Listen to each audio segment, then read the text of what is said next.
Ya, selamat pagi Bapak Ibu semua. Acara akan kita mulai. Izinkan saya mengucap salam. Assalamualaikum warahmatullahi wabarakatuh. Salam sejahtera, Shalom, Om Swastiastu, Namo Buddhaya, dan salam kebajikan. Selamat datang di acara webinar Peluang Biru Papua mendukung petani rumput laut di Papua. Perkenalkan, nama saya Cita Utami dan saya akan menjadi pembawa acara untuk webinar hari ini. Webinar hari ini bertujuan untuk mempublikasikan hasil penelitian kebutuhan yang tak terpenuhi yang telah dilakukan oleh Kopernik. Hari ini kami akan mempresentasikan hasil penelitian kami tentang budidaya dan produk turunan rumput laut di Papua. Penelitian ini telah dilakukan oleh Kopernik sejak bulan April 2024 lalu, dan penelitian ini merupakan hasil analisis mendalam yang sudah dilakukan Kopernik dengan menghimpun berbagai data sekunder maupun primer melalui wawancara dengan berbagai pemangku kepentingan di rantai nilai rumput laut baik di Papua maupun di Indonesia. Berikut adalah susunan acara webinar pada pagi hari ini. Setelah pembukaan ini, kita akan mendengar sambutan singkat dari CEO Kopernik kami, Bapak Toshi Nakamura, yang kemudian akan dilanjutkan dengan acara foto bersama. Setelah itu akan ada pemaparan hasil penelitian kebutuhan tak terpenuhi dari anggota tim penelitian kami, yaitu Kathleen dan Chandra. Setelah itu akan masuk ke sesi panel yang akan dipimpin oleh Associate Director dari tim Solutions Lab Copernic, yaitu Ibu Meliani. Dan Bapak Ibu akan memiliki kesempatan untuk bertanya kepada tim peneliti maupun kepada panelis pada saat sesi tanya jawab nanti setelah sesi panel. Nah, di akhir acara kami akan membagikan link untuk mengunduh laporan baik dalam versi bahasa Indonesia maupun dalam versi bahasa Inggris. Dan bagi Bapak Ibu yang membutuhkan sertifikat dari acara ini, Anda bisa memintanya di akhir acara melalui link survei yang juga akan kami bagikan di akhir acara. Nah, sebelum kita memulai, ada beberapa hal teknis yang perlu kita sepakati bersama. Yang pertama, kami mohon Bapak Ibu untuk memastikan bahwa mikrofon sudah dalam keadaan mati sehingga kita bisa mendengarkan acara ini dengan lancar. Yang kedua, kami undang Bapak Ibu sekalian untuk menyampaikan semua pertanyaan yang Bapak Ibu punya, baik kepada para pembicara kita nantinya maupun kepada para panelis melalui fitur chat box di aplikasi Zoom Bapak dan Ibu. Pastikan untuk menulisnya kepada semua ya supaya kita bisa membacanya. Dan pertanyaan-pertanyaan itu akan kami kurasi untuk baik kami jawab secara langsung di chat box maupun pada saat sesi tanya jawab nanti. Nah, untuk yang ketiga, karena webinar ini dilakukan dalam dua bahasa, yaitu bahasa Indonesia dan bahasa Inggris, Bapak dan Ibu bisa memilih untuk mengikuti webinar ini menggunakan bahasa yang lebih nyaman untuk Bapak Ibu dengarkan. Namun, ketika sudah memilih salah satu dari bahasa tersebut, kami mohon untuk berada di satu channel yang sama. Dan terakhir, kami persilakan Bapak Ibu sekalian untuk menikmati acara webinar ini. Nah, sebelum kita melanjutkan acara kepada sesi yang pertama, saya ingin mengenal lebih dekat nih dengan Bapak Ibu sekalian. Untuk ini, saya sudah menyiapkan sedikit polling. Pertanyaannya sudah bisa Bapak Ibu lihat di layar. Saya ingin tahu Bapak Ibu semua itu berasal dari sektor mana. Dan kita akan launch. Di sini sudah tertera di layar Zoom Bapak dan Ibu. Silahkan dikirim apakah Bapak Ibu mungkin berasal dari sektor pemerintahan, mungkin dari perusahaan yang bergerak di bidang rumput laut, atau mungkin dari lembaga swadaya masyarakat, ataupun dari lembaga akademisi atau lain-lainnya. Oke, kita lihat responnya masih berdatangan. Oke, kalau begitu, ya, baiklah kita akan akhiri polnya, kita bisa tunjukkan hasilnya.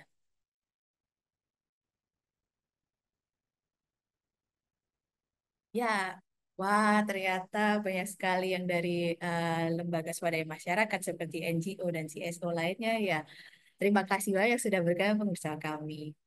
Dan ada pertanyaan satu lagi, karena kita berbicara tentang seaweed, saya ingin tahu Bapak Ibu semuanya itu apakah sudah eh, familiar dengan sektor maupun industri seaweed sebelumnya? Nah, di sini ada pertanyaan keduanya. Kita mulai pollnya.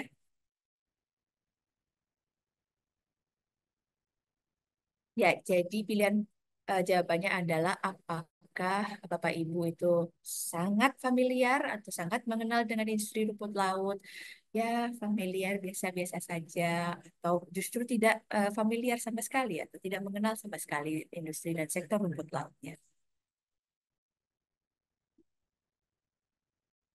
Ya, kita tunggu masih ada beberapa yang menjawab. Hmm.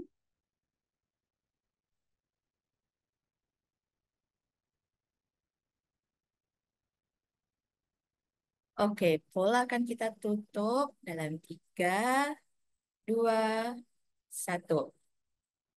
Dan bisa kita lihat hasilnya.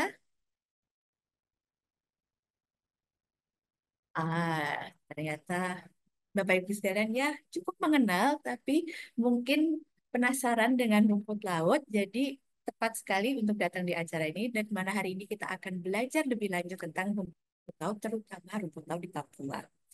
Baiklah, kita lanjutkan dengan sesi berikutnya.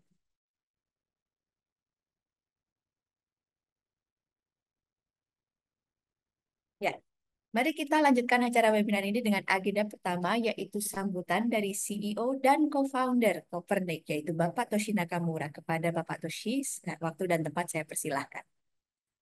Oke, selamat pagi. Perkenalkan, nama saya Toshi Nakamura, co-founder dan CEO Copernic.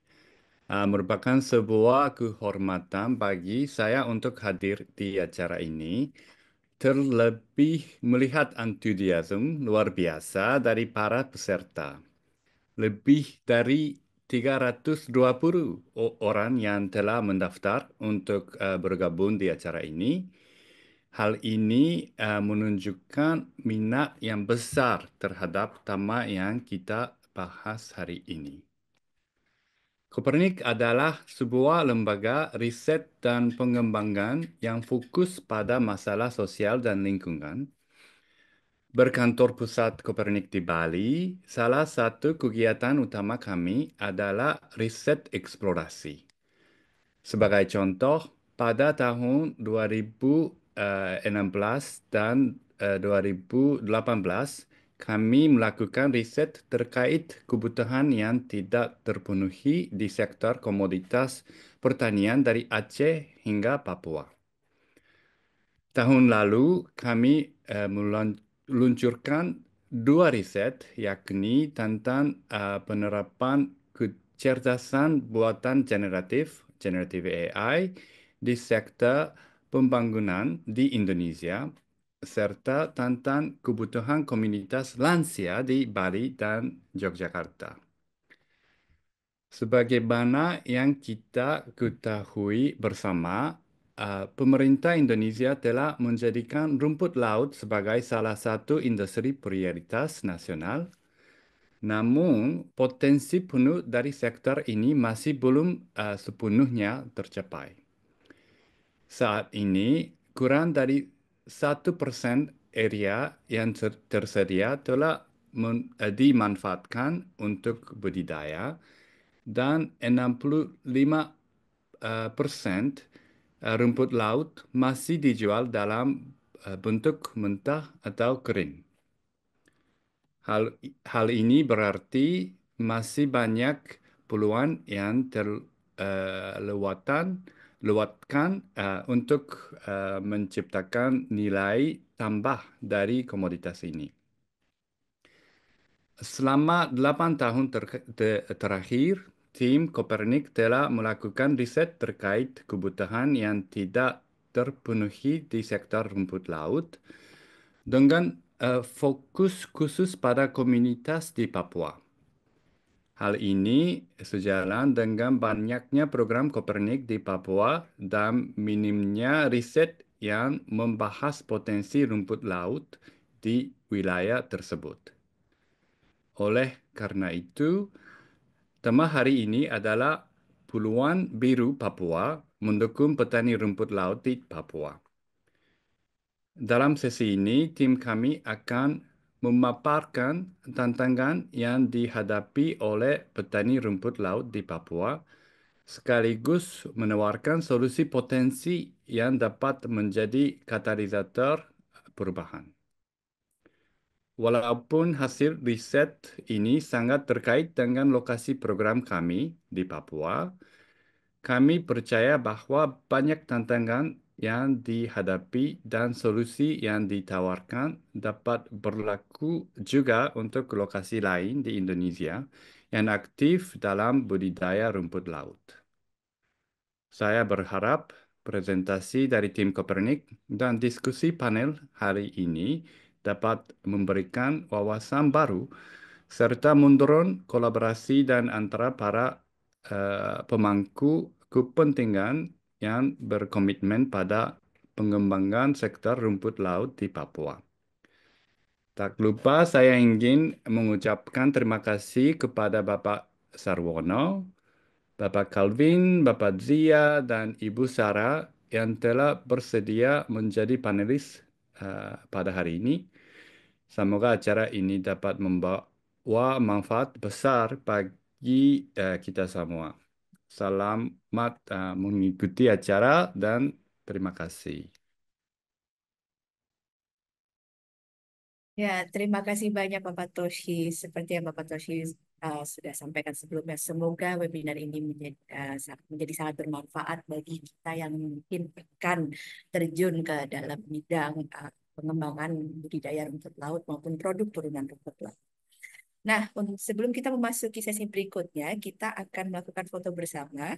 Nah, untuk itu saya akan meminta Bapak Ibu semuanya untuk menghidupkan kameranya dan karena jumlah kita cukup besar, kita akan mengambil dalam beberapa kali take ya. Oke, admin, kita akan mengambilnya dalam 4 kali. Oke, untuk yang pertama, silakan berpose. Saya akan hitung 1, 2, 3. Untuk yang kedua,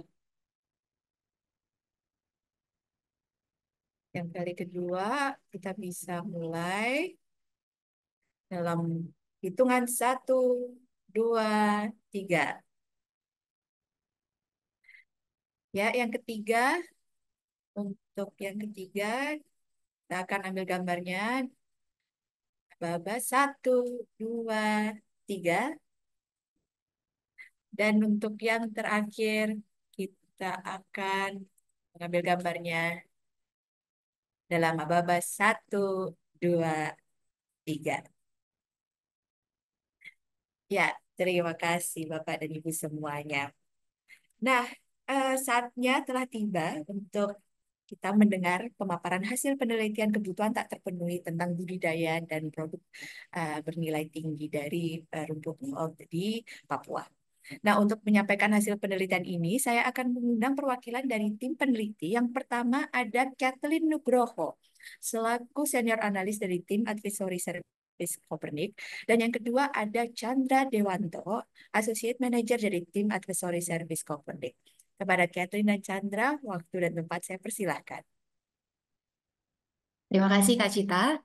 Selamat pagi Bapak, Ibu, dan hadirin sekalian.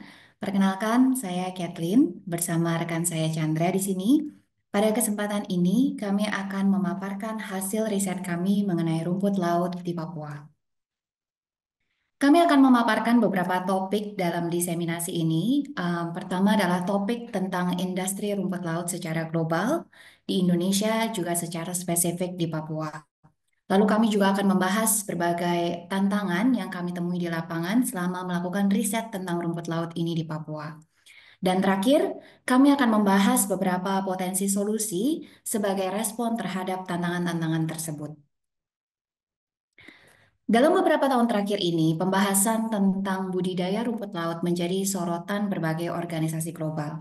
Misalnya dari United Nations Conference on Trade and Development menyoroti potensi besar rumput laut untuk membawa manfaat ekonomi, iklim, dan gender. Artikel ini menggambarkan bagaimana rumput laut dapat menjadi solusi untuk tantangan global. dari Nature Sustainability memperlihatkan bahwa budidaya rumput laut adalah langkah penting untuk mencapai target keberlanjutan global. Publikasi dari World Economic Forum menunjukkan bagaimana rumput laut telah menjadi komoditas yang menarik bagi dunia bisnis dan sektor swasta.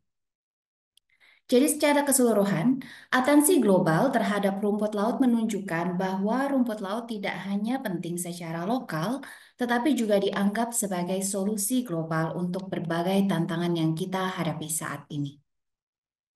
Dalam morfologinya, rumput laut dikategorikan menjadi 3 jenis, yaitu rumput laut merah, coklat, dan hijau, dengan total kapasitas produksi global mencapai 34,6 juta ton per tahunnya. Di antara ketiganya, rumput laut merah dan coklat mendominasi lanskap rumput laut global dengan rumput laut merah sebanyak 52,6%. Rumput laut merah mencakup berbagai jenis, dengan euchemathoids menjadi yang terbesar, berkontribusi sebanyak 64% dari total budidaya rumput laut merah. Nama umum yang kita sering kenal dari euchemathoids adalah Cottony, Spinosum, dan Sakol. Mereka tumbuh di wilayah yang memiliki iklim tropis. Gracilaria juga termasuk dalam kelompok ini dengan kontribusi sebanyak 20% dan Pyropia 16,2% yang dikenal dengan nama nori atau leather yang tumbuh di zona air dingin. Yang kedua adalah rumput laut coklat berkontribusi sebanyak 47,29% dari total produksi budidaya rumput laut global. Kelompok ini terdiri dari sakarina yang menyumbang 64% dari budidaya rumput laut coklat. Dikenal sebagai Japanese kelp dan kombu di Jepang, serta dashima di Korea. Sakarina tumbuh di daerah laut yang dingin. Undaria juga bagian dari kelompok rumput laut coklat, dikenal dengan nama wakame di Jepang, miok di Korea, dan sea mustard dalam bahasa Inggris. Nah, yang terakhir adalah rumput laut hijau dengan produksi global yang paling kecil, yaitu hanya 0,11%. Nama umum dari rumput laut hijau ini adalah Caulerpa atau sea grapes yang tumbuh di wilayah laut yang hangat. Produksi rumput laut secara global meningkat pesat dalam dekade terakhir.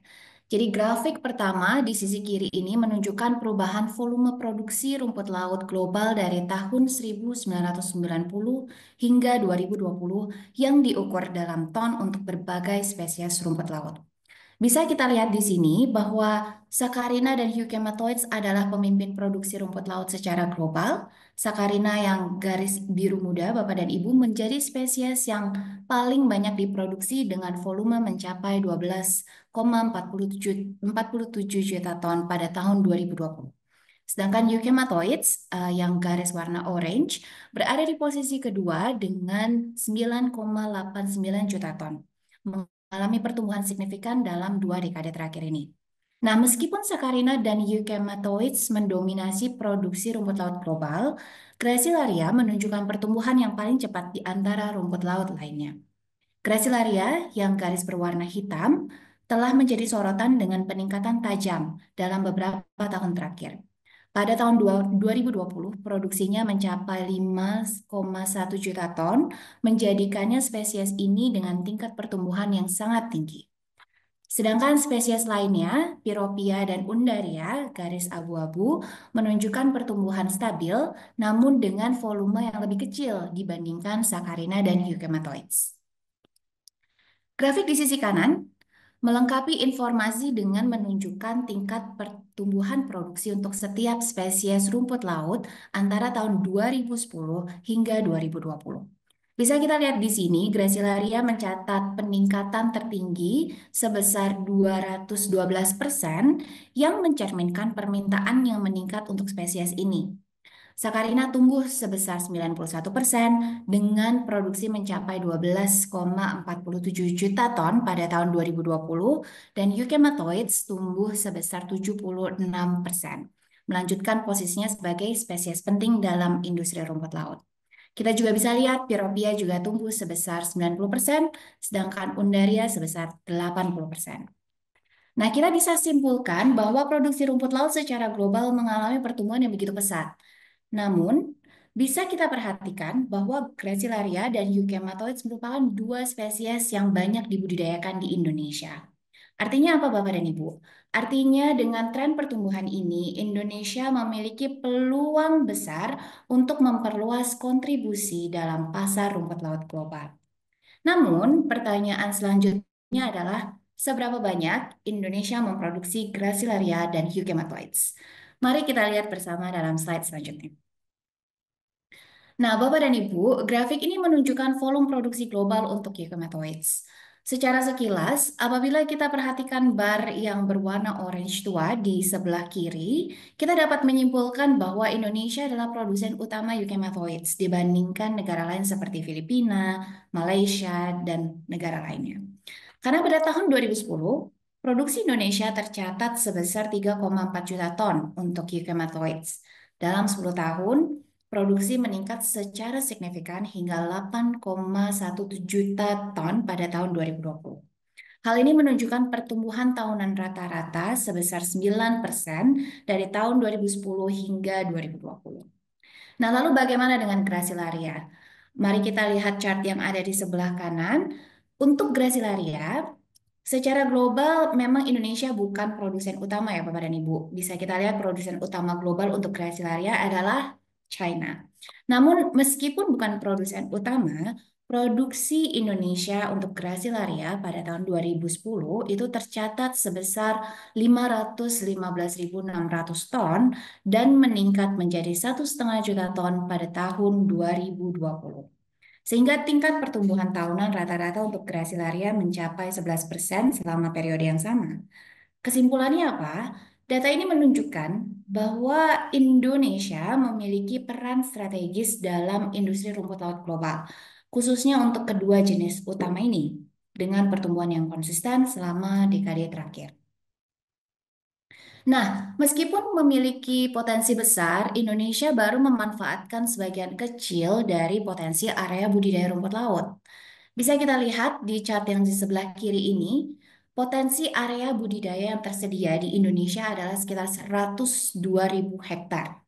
Namun, saat ini hanya 867 hektar atau sekitar 0,85%, bahkan kurang dari 1% dari total area yang dimanfaatkan. Data ini menunjukkan bahwa masih ada peluang besar untuk memperluas area budidaya guna meningkatkan produksi rumput laut. Chart yang ada di sebelah kanan saya, selain area budidaya yang belum optimal, ini menunjukkan tingkat pengolahan rumput laut di Indonesia masih rendah atau belum optimal. Hanya 35% dari rumput laut yang diolah menjadi produk bernilai tambah, sisanya sebanyak 65% dijual dalam bentuk mentah atau kering, dan sebagian besar itu untuk pasar ekspor. Nah, hal ini menunjukkan bahwa Indonesia lebih fokus pada volume produksi dibandingkan nilai tambah dari produk olahan rumput laut. Kesimpulannya adalah dua tantangan utama yang kita perlu atasi untuk memaksimalkan potensi industri rumput laut di Indonesia. Yang pertama, meningkatkan luas area budidaya, dan yang kedua, meningkatkan kapasitas pengolahan untuk menghasilkan produk bernilai tambah. Nah, mungkin Bapak dan Ibu bertanya, kenapa sih penting untuk meningkatkan atau menghasilkan produk bernilai tambah dari rumput laut? Kenapa nggak menjual secara mentah saja rumput laut kering begitu ya? Nah, kenapa Bapak dan Ibu ini penting? Karena semakin kompleks produk olahan yang kita hasilkan, maka semakin besar pula nilai ekonomi yang kita bisa tangkap. Bisa kita lihat di grafik ini bahwa rumput laut itu memiliki potensi besar untuk diolah menjadi berbagai produk bernilai tambah. Mulai dari produk sederhana seperti seaweed stick, rumput laut stick, noodles, atau mie kering, hingga produk yang lebih kompleks seperti kerajinan, sabun, dan pupuk. Perkiraan margin keuntungan dari setiap produk olahan ini akan bertambah seiring dengan kompleksitas dan pengadaan bahan-bahan pengolahannya tentu saja ya. Sehingga meningkatkan produk bernilai tambah rumput laut itu bisa menjadi strategi dan peluang besar bagi Indonesia untuk memperkuat ekonomi, mensejahterakan para petani dan komunitas pesisir misalnya, dan juga memperkuat nilai rumput laut. Nah, saat ini Terdapat 26 provinsi di Indonesia yang menjadi prioritas nasional untuk budidaya rumput laut. Wilayah-wilayah ini tersebar di berbagai pulau besar seperti Sumatera, Jawa, Kalimantan, Maluku, dan Sulawesi. Pemerintah memiliki target yang cukup ambisius untuk meningkatkan produksi aquaculture, termasuk rumput laut dan ikan, hingga mencapai 22,6 juta ton per tahunnya. Namun, jika kita melihat ke timur, melihat ke Papua khususnya, budidaya rumput laut di wilayah ini masih belum berkembang secara optimal. Saat ini fokus utamanya lebih kepada pendistribusian bibit rumput laut saja. Padahal Papua memiliki potensi besar untuk menjadi pusat budidaya rumput laut, mengingat luas perairannya, kualitas air yang baik dan masih murni, serta iklim yang sangat mendukung. Nah, kondisi ini menciptakan ekosistem yang sebenarnya ideal untuk pengembangan budidaya rumput laut di Papua. Maka, melihat potensi besar di Papua, Bapak dan Ibu, Kopernik menginisiasi proyek revitalisasi rumput laut di Biak, khususnya di Pulau Pai dan Mangguandi. Kami juga bekerja sama dengan pemerintah daerah di Petani Diapen untuk berbagi ilmu dengan mereka tentang budidaya rumput laut. Proyek ini bertujuan untuk menjawab tantangan yang dihadapi komunitas pesisir Biak, yaitu pertama, sulitnya akses pasar untuk rumput laut. Jadi sebelumnya Bapak Ibu mereka ini para petani di Biak ini, para petani rumput laut di Pai dan Mangguandi, mereka pernah mengkultivasi atau pernah membudidayakan rumput laut. Namun, meskipun pernah membudidayakan rumput laut, hasilnya sangat terbatas dan hanya dihargai Rp5.000 per kilogram, itu pun yang beli pemerintah daerah. Kedua, tantangan yang mereka hadapi adalah biaya logistik yang tinggi, juga menjadi sebuah momok atau tantangan besar yang membatasi akses rumput laut ke pasar. Ketiga adalah berhentinya aktivitas budidaya rumput laut karena pandemi COVID-19. Hal ini membuat petani berhenti menanam rumput laut sehingga mereka tidak melanjutkan budidayanya. Nah, maka proyek revitalisasi rumput laut ini kami mulai di tahun 2022. Saat ini kami mendampingi 16 petani dengan 10 demplot yang terus kami rencanakan untuk diperluas.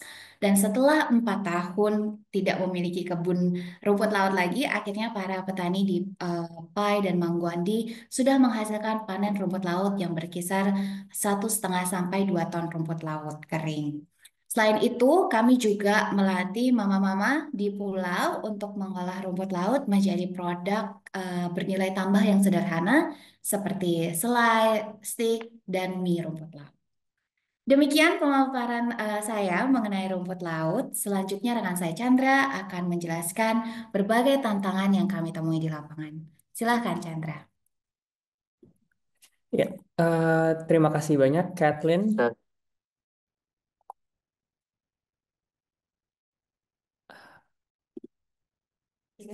Maaf, sebentar. Oke. Terima kasih banyak, Kathleen. Dalam proses penelitian ini, akan berencana dan menuju Papua untuk berdiskusi langsung dengan rumput laut. Kami telah mengidentifikasi 11 tantangan utama yang spesifik terjadi di perairan Papua. Maka untuk Bapak dan Ibu yang bergerak di sektor rumput laut, beberapa tantangan yang akan kami bahas uh, mungkin relevan, namun beberapa tantangan lainnya mungkin hanya teridentifikasi di konteks Papua secara spesifik di Biak dan area sekitarnya. Terkait tantangan yang dihadapi petani rumput laut di Papua, kami mengategorikannya ke dalam beberapa kelompok besar.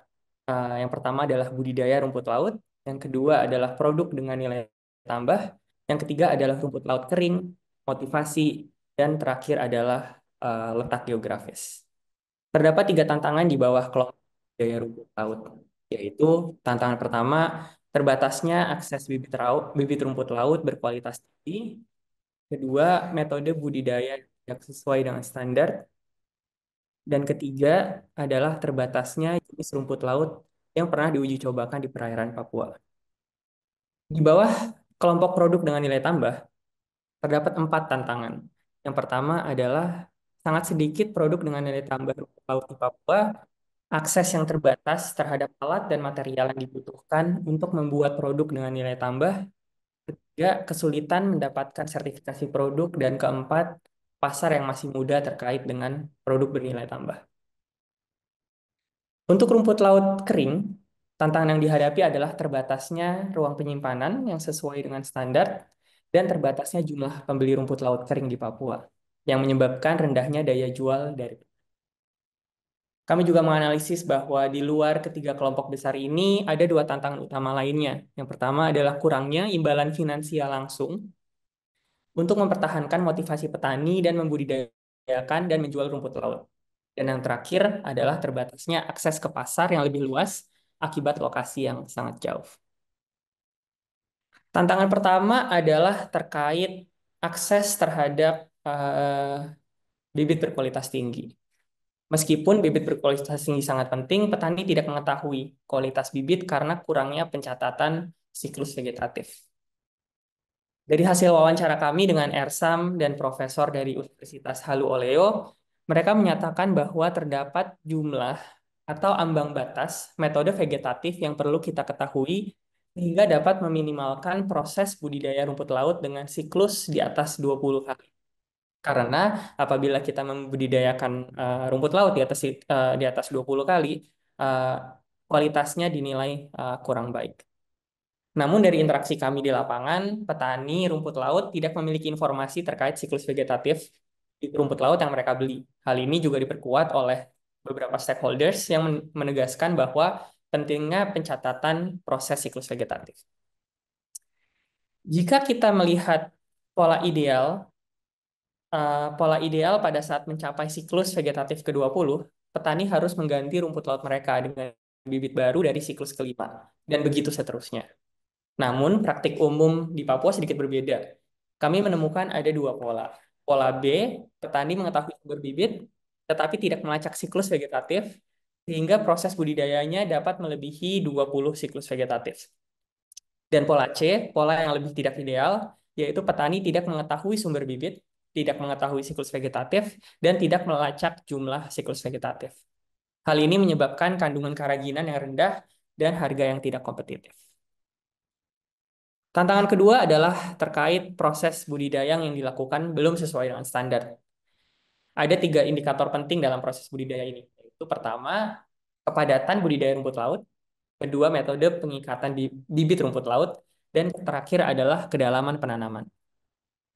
Pada kepadatan budidaya, kami menemukan bahwa metode yang digunakan saat ini adalah 1,5 titik rumput laut per meter persegi, sedangkan metode dengan standar nasional adalah sekitar 4,7 titik per meter persegi.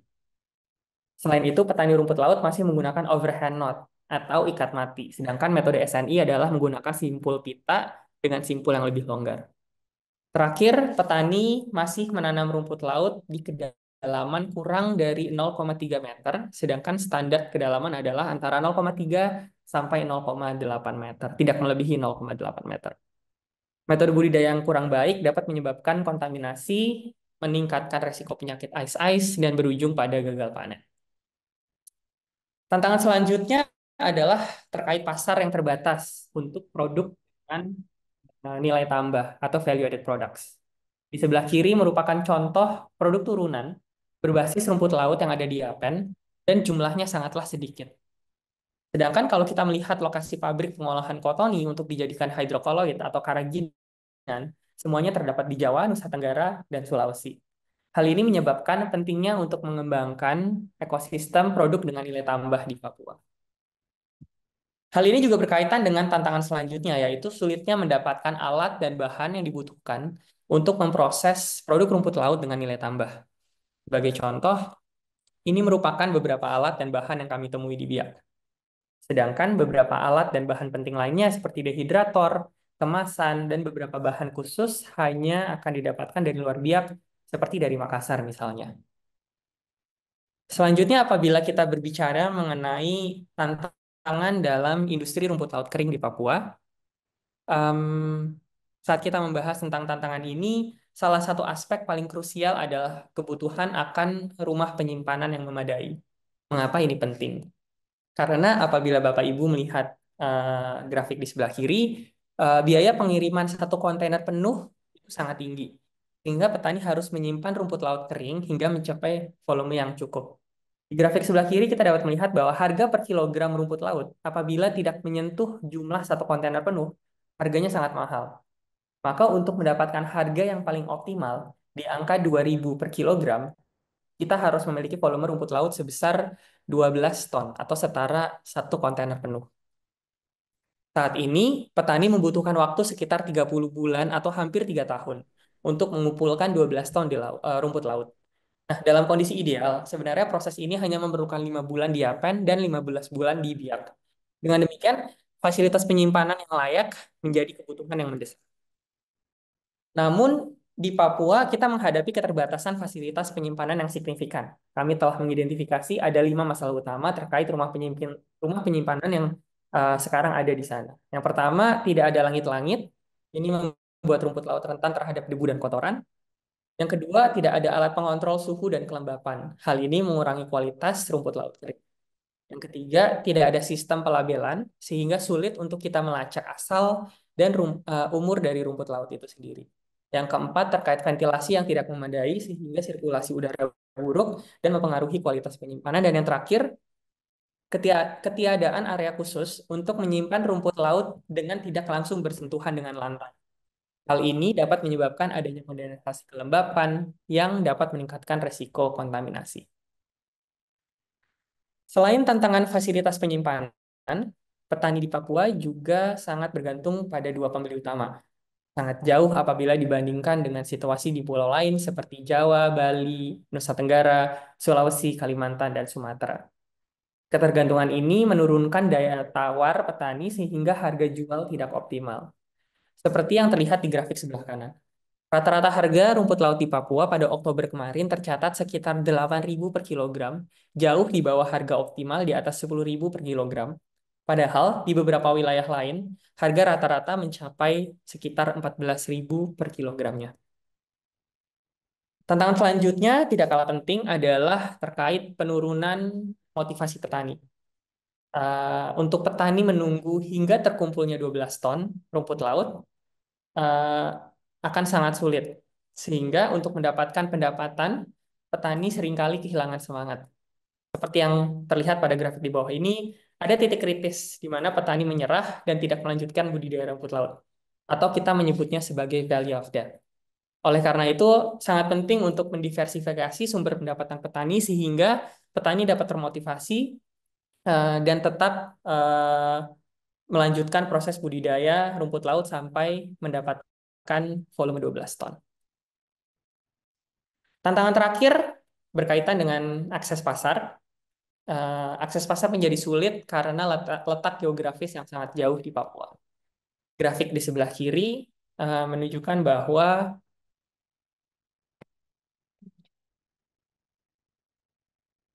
grafik di sebelah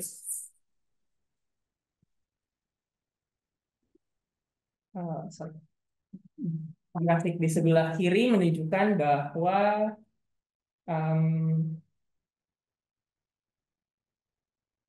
produksi rumput laut jenis kotonia di Papua masih jauh lebih sedikit dibanding dengan wilayah lain. Ditambah dengan letak geografis, hal ini menyebabkan biaya rumput laut dari segi transportasi per kilogramnya sangat mahal.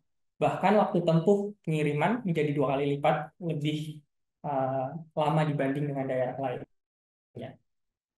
Inilah tantangan-tantangan utama, 11 tantangan utama yang kami identifikasi dalam konteks rumput laut di Papua. Dan selanjutnya rekan kami, Kathleen, akan menjelaskan potensi solusi yang dapat mengatasi tantangan-tantangan yang telah kami identifikasi. Terima kasih Chandra atas pemaparannya. Saya harap Bapak dan Ibu masih semangat untuk mendengarkan pemaparan kami selanjutnya. Jadi kalau tadi kami sudah memaparkan tentang berbagai macam rumput laut, lalu bagaimana produksi global maupun di Indonesia dan di Papua, dan juga tantangan-tantangan yang kami temui di lapangan. Sekarang kami ingin membahas tentang solusi yang kami sudah formulasikan. Jadi setelah kami mengidentifikasi 11 tantangan yang telah dijelaskan oleh rekan saya Chandra, awalnya kami memiliki 28 solusi potensial yang menarik. Namun setelah analisa yang lebih mendalam, kami memprioritaskan 14 solusi utama. Ke-14 solusi ini kami kelompokkan ke dalam 3 tahap, yaitu tahap awal, pembentukan, dan pengembangan. Kemudian solusi-solusi ini mencakup 5 area utama dalam nilai rantai rumput laut, yaitu pertama adalah peta budidaya, lalu peta produk bernilai tambah atau value added products, dan peta perdagangan, peta motivasi, dan yang terakhir adalah peta karbon biru. Tentu saja tim Kopernik ingin membahas semua solusi ini, namun karena terbatasnya waktu, jadi pada webinar hari ini saya hanya akan membahas satu solusi dari masing-masing peta yang telah saya sebutkan tadi. Pertama adalah peta budidaya. Peta budidaya ini dirancang untuk meningkatkan teknik budidaya rumput laut, meningkatkan efisiensi produksi, dan memastikan kualitas produk yang lebih baik. Dalam peta budidaya, kami memetakan solusi-solusi ke dalam tahap awal, pembentukan, dan pengembangan. Slides. Ya, thank you. Tahap awal, pembentukan, dan pengembangan. Jadi di tahap awal, fokus utama adalah memberikan dasar yang kuat bagi para petani rumput laut, seperti pelatihan mengenai pembibitan dan SOP budidaya. Di tahap pembentukan, pendekatan lebih terfokus pada pembangunan sistem pendukung budidaya, seperti pembuatan kebun bibit dan membuat program seperti petani panutan atau Farmers Champion. Dan tahap pengembangan melibatkan inovasi untuk membawa budidaya rumput laut ke tingkat yang lebih maju. Misalnya, kita bisa membuat integrated multi-tropic aquaculture untuk menciptakan keseimbangan ekosistem di area budidaya. Nah, kali ini saya ingin meng-highlight solusi kebun bibit pada tahap pembentukan. Kebun bibit bertujuan untuk menyediakan sumber bibit rumput laut berkualitas tinggi yang tahan penyakit di setiap pulau. Beberapa aktivitas utama yang menjadi fokus implementasi untuk solusi ini adalah: pertama, kebun bibit akan didirikan di setiap pulau dengan tujuan menyediakan bibit rumput laut yang memadai. Hal ini memastikan pasokan bibit yang konsisten dan mendukung produktivitas petani. Nah, yang kedua, fokus pada bibit rumput laut berkualitas tinggi dan tahan penyakit. Langkah ini bertujuan untuk meningkatkan hasil panen dengan kualitas yang lebih baik, serta daya tahannya yang lebih kuat. Yang ketiga adalah staf kebun bibit dan petani yang akan dilatih dalam berbagai aspek, termasuk penanganan dan pendistribusian bibit dan pemeliharaan kebun bibit. Nah, solusi yang kedua adalah dari peta produk bernilai tambah atau VAPs, Value Added Product. Peta area ini bertujuan untuk menciptakan beragam produk bernilai tambah dari rumput laut untuk memperluas pendapatan petani dan menambah nilai ekonomi dari rumput laut. Solusi VAPs ini atau produk bernilai tambah dimulai dari tahap pembentukan dan dilanjutkan ke tahap pengembangan, karena untuk membuat produk bernilai tambah kita harus memastikan dulu Bapak Ibu bahwa budidaya rumput laut sudah berjalan dengan baik. Nah, di sesi awal tadi kami memaparkan betapa pentingnya produk bernilai tambah untuk memperkuat nilai rantai rumput laut dan mengcapture nilai ekonomi yang lebih besar. Salah satu caranya adalah dengan mendukung UMKM dan perempuan-perempuan di pulau untuk membuat produk bernilai tambah melalui program Akademi Rumput Laut. Jadi program Akademi Rumput Laut ini akan menyediakan alat-alat produksi untuk para UMKM dan perempuan-perempuan di pulau untuk mereka berlatih membuat berbagai macam produk dari rumput laut. Lalu memberikan program pelatihan mulai dari kewirausahaan, pemasaran produk, lalu financial management misalnya, supaya mendukung mereka dalam menjual produk-produk ini nantinya. Dan yang ketiga, membuat portal digital di mana para UMKM dan petani diperlengkapi dengan pengetahuan tentang ide-ide produk bernilai tambah lainnya, dasar-dasar budidaya misalnya, dan bahkan potensi rumput laut sebagai penyerapan karbon. Lalu yang ketiga adalah peta perdagangan. Jadi tadi setelah budidaya, lalu kita mengembangkan produk bernilai tambah, maka tahapan selanjutnya adalah penjualan atau perdagangan rumput laut gitu ya. Maka pada peta yang ketiga ini, peta perdagangan, Tujuannya adalah untuk menjual rumput laut dengan menyederhanakan proses penjualan, tapi juga menguntungkan bagi para petani. Nah, untuk para Bapak Ibu di sini yang berkecimpung atau sudah familiar dalam industri rumput laut, pasti udah paham bahwa proses jual beli rumput laut itu sangat kompleks atau cukup kompleks begitu ya.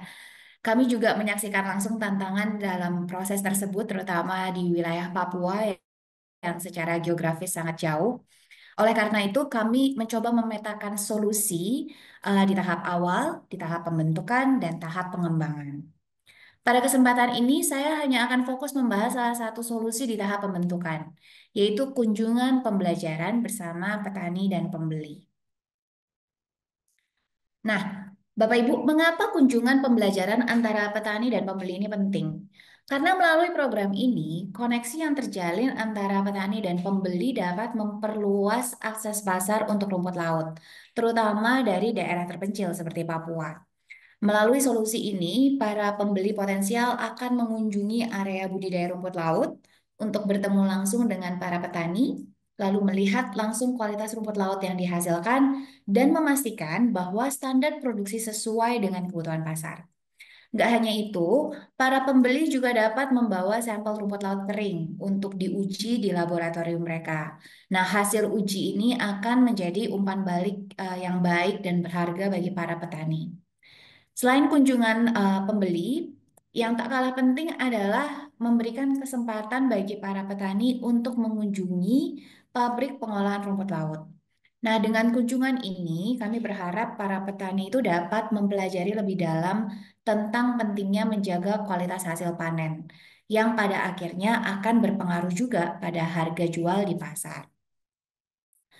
Demikian penjelasan mengenai solusi ini dari saya. Masih ada dua peta solusi lain, Bapak dan Ibu, yang akan dipaparkan oleh rekan saya, Chandra. Terima kasih, Kathleen. Next slide.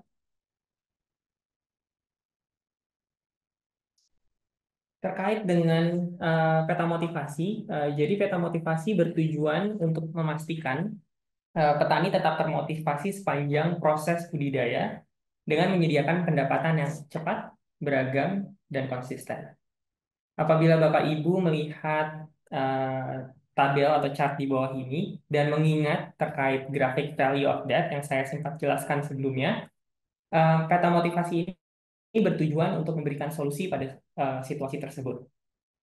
Pada saat petani rumput laut melanjutkan proses budidayanya untuk mencapai 12 ton, untuk mendapatkan pendapatan pertama dari pengiriman satu kontainer, kita dapat meningkatkan motivasi petani dengan memberikan atau melakukan skema pendapatan yang cepat, beragam, dan konsisten sehingga petani dapat melanjutkan budidayanya untuk mencapai pengiriman rumput laut pertama mereka. Di dalam peta motivasi ini, kami memiliki dua potensi solusi yang dapat meningkatkan motivasi petani. Yang pertama adalah portofolio untuk program percepatan yang akan saya jelaskan dengan detail setelah slide ini. Dan yang kedua adalah subsidi untuk menjembatani biaya pengiriman. Untuk potensi solusi yang kedua, pada dasarnya kita mensubsidi atau membeli terlebih dahulu hasil rumput laut kering dari petani dalam jumlah yang tidak terlalu besar sampai petani mendapatkan kapasitas 12 ton. Terkait potensi solusi portofolio untuk program percepatan, beberapa aktivitas utama yang dapat dilakukan adalah pertama, kita dapat menguji minat pasar dengan melibatkan berbagai pembeli termasuk restoran kelas atas, toko spesialis, dan pembeli produk dengan nilai tambah, bukan hanya di Papua, namun juga terbuka untuk lokasi lainnya yang memiliki market opportunity yang cukup tinggi untuk produk dengan rumput laut sebagai ingredients utamanya. Dan kedua, kita dapat membuat dan menjual produk dengan nilai tambah dengan waktu perputaran yang cepat untuk menghasilkan pendapatan langsung dan bertujuan untuk mendapatkan feedback atau umpan balik mengenai permintaan pasar dan untuk kita menyempurnakan produk dan memahami preferensi dari pasar itu sendiri. Peta terakhir adalah peta terkait karbon biru. Peta karbon biru ini bertujuan untuk terlibat sejak awal dalam penelitian dan eksperimen, memposisikan diri kita sebagai perintis pemberi insentif finansial untuk pertanian rumput laut dengan aktivitas penyerapan karbon. terdapat 3 potensi solusi atau aktivitas yang dapat kita lakukan untuk berpartisipasi dalam kereta ini. Di tahap awal, kita dapat berpartisipasi dalam penelitian dan mengikuti perkembangan diskusi tentang penyerapan karbon rumput laut. Di tahap pembentukan, kita dapat bekerja sama dengan lembaga penelitian untuk melakukan percobaan dalam budidaya penyerapan karbon dan berpartisipasi dalam pengumpulan data. Dan di tahap pengembangan, kita dapat menjadi contoh perintis pertanian karbon biru dengan memanfaatkan beberapa skema seperti misalnya pembayaran untuk pelayanan lingkungan atau Payment for Environmental Services atau PS, atau skema carbon credit.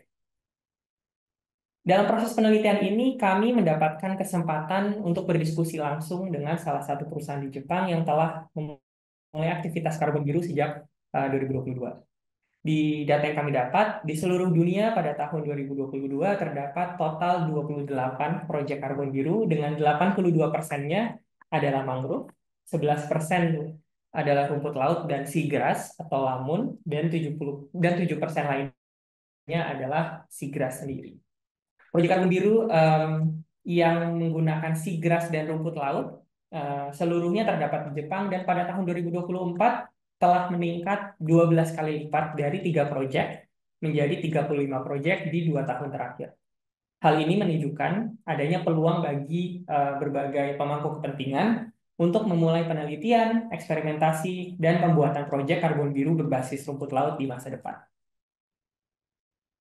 Demikian pemaparan penelitian kami terkait kebutuhan yang belum dapat dipenuhi di industri rumput laut di Indonesia dengan spesifik menggunakan studi kasus pengembangan rumput laut di Papua, di Biak, dan di area sekitarnya. Selanjutnya saya kembalikan ke pembawa acara. Terima kasih banyak.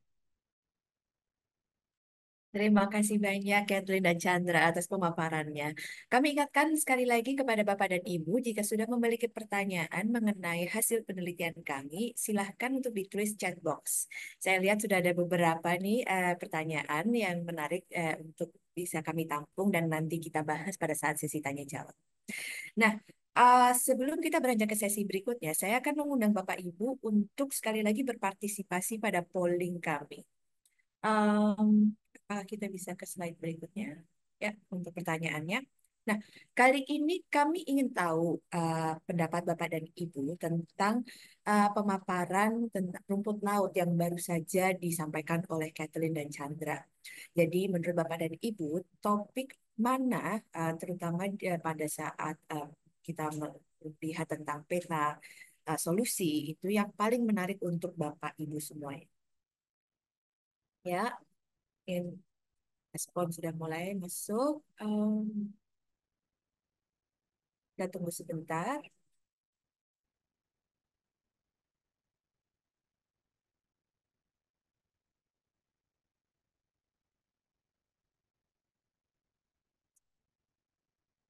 Oke.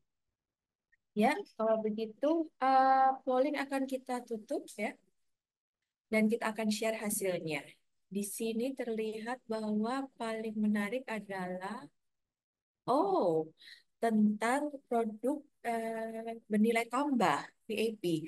Nah, kebetulan sekali pada saat sesi berikutnya ada salah satu UMKM di Papua yang juga akan mungkin berbagi pengalaman tentang membuat produk turunan atau produk bernilai tinggi dari rumput laut.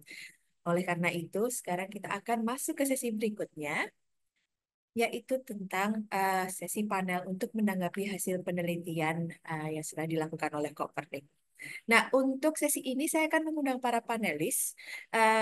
Yang pertama adalah Bapak Sarwono. Bapak Sarwono selaku Ketua Balai Perikanan dan Budidaya Laut Ambon. Yang kedua, saya juga mengundang Bapak Calvin Paiki selaku dosen dari Universitas Cendrawasih yang juga merupakan salah satu rekanan kerja Kopernik dalam proyek budidaya rumput laut kami di Papua. Kemudian yang ketiga kami panggil Bapak Muhammad Ziaul Haq selaku Program Manajer Sapusi Yayasan Konservasi Alam Nusantara. Dan yang terakhir kami panggil Ibu Sarah Mirantis selaku pendiri dari MOI Papua. Dan untuk memimpin panel ini, saya undang Ibu Meliani Murtiningsih selaku Associate Director dari tim Solutions Like Kopernik. Kepada Ibu Meliani, waktu dan tempatnya saya persilahkan.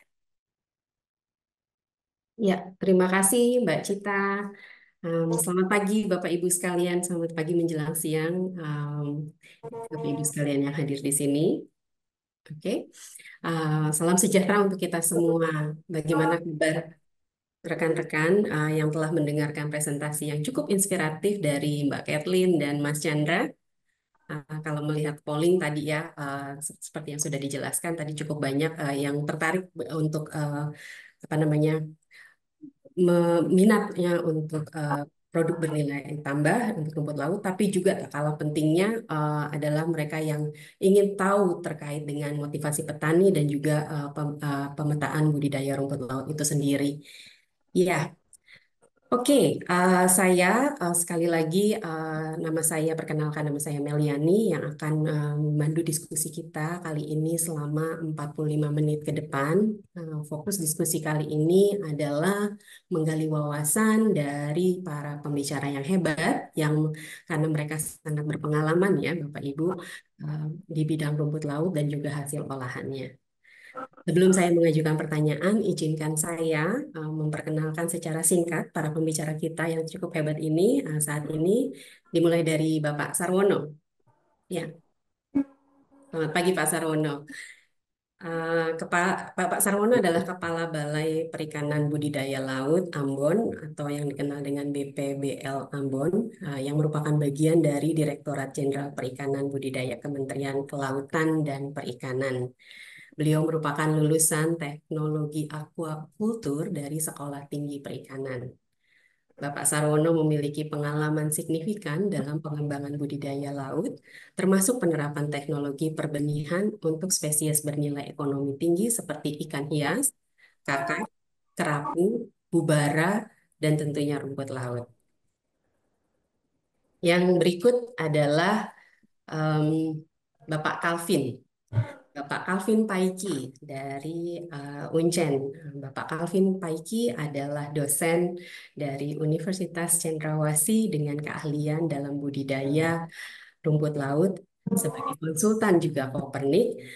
Konsultan Kopernik, beliau aktif dalam program pengabdian masyarakat di BIAK yang bertujuan meningkatkan pendapatan lokal melalui budidaya rumput laut.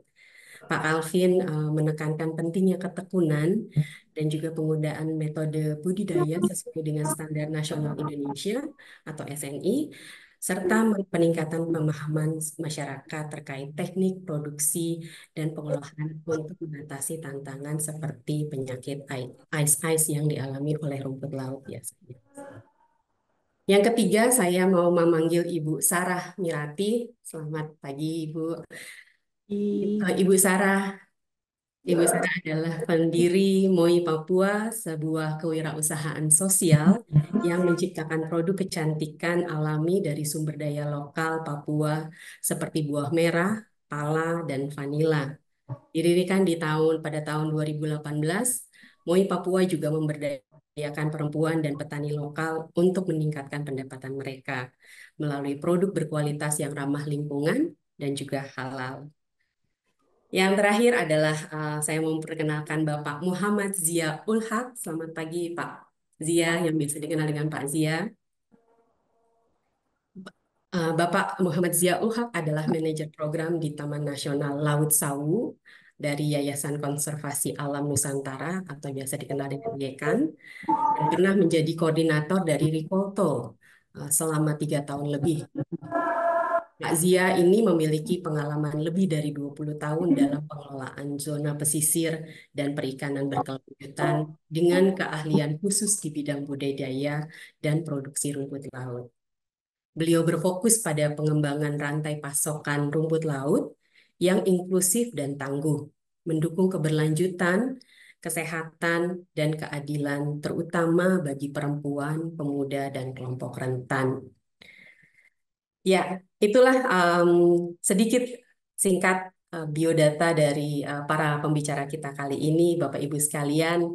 Mengingat waktu yang cukup singkat, saya akan mulai saja.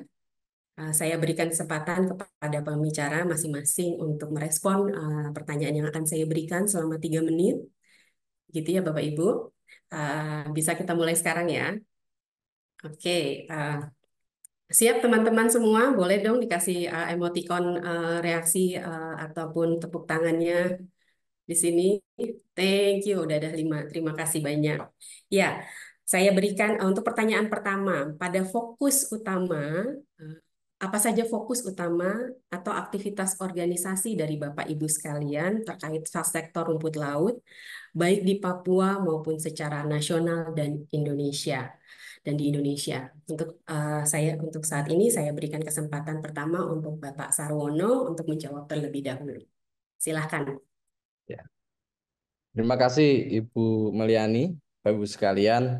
Jadi yang pertama itu kan luar biasa kepada CEO Kopernik dan jajarannya yang sudah secara objektif melihat potensi ya dan kendala yang ada di Papua. Jadi terkait organisasi kami, jadi kami disampaikan bahwa salah satu PT Direktorat Jenderal Perikanan Budidaya, Balai Perikanan Laut Ambon, yang posisinya di Provinsi Maluku. Jadi dengan wilayah kerja kita di Provinsi Maluku Utara, Papua, dan sebagian Sulawesi Selatan.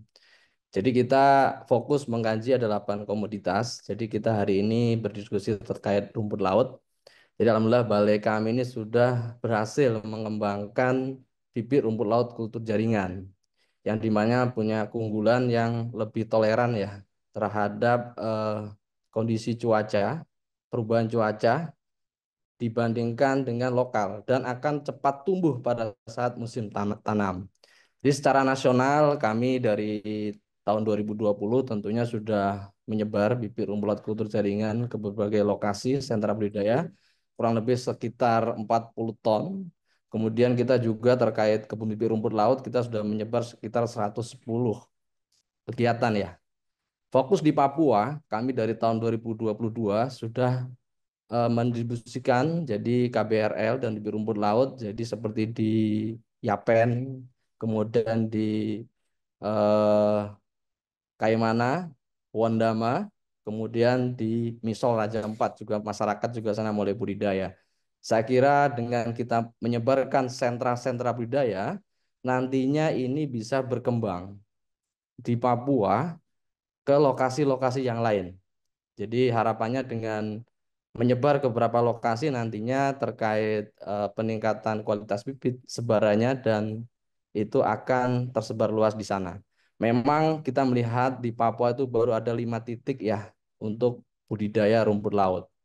Dan di sana saya lihat dari data statistik secara produksi baru sekitar 1.136 ton basah. Artinya kalau 1:10 di sini hanya sekitar 136 ton ya. Tadi kalau disampaikan satu kontainer itu 12 ton, artinya dalam setahun itu sekitar hanya 12 kontainer ya.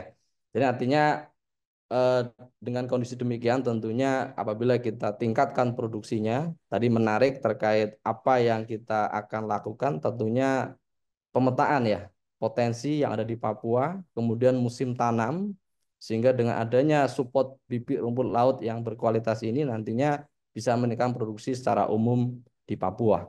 Mungkin itu Ibu dari saya, mungkin Terima nanti. kasih Pak Sarwono. Wah, cukup beragam ya ternyata. Ternyata ada sentra lainnya selain di Biak ya atau di Yapen ya Pak ya. Tapi juga ada di tadi disebutkan di Yapen, Kaimana, Misol begitu ya. Dan ada sekitar 5 titik budidaya kultur untuk rumput laut ini sendiri. Oke, selanjutnya kita beralih ke Pak Calvin. Bagaimana Pak Calvin, menurut Pak Calvin terhadap pertanyaan tadi? Baik, selamat siang Bapak Ibu sekalian. Selamat siang untuk tim Kopernik dan kita semua. Salam hormat untuk Pak Sarwono ya. Saya mendengar nama tapi baru ketemu di Zoom nih, luar biasa. Terima kasih, Ya, Calvin.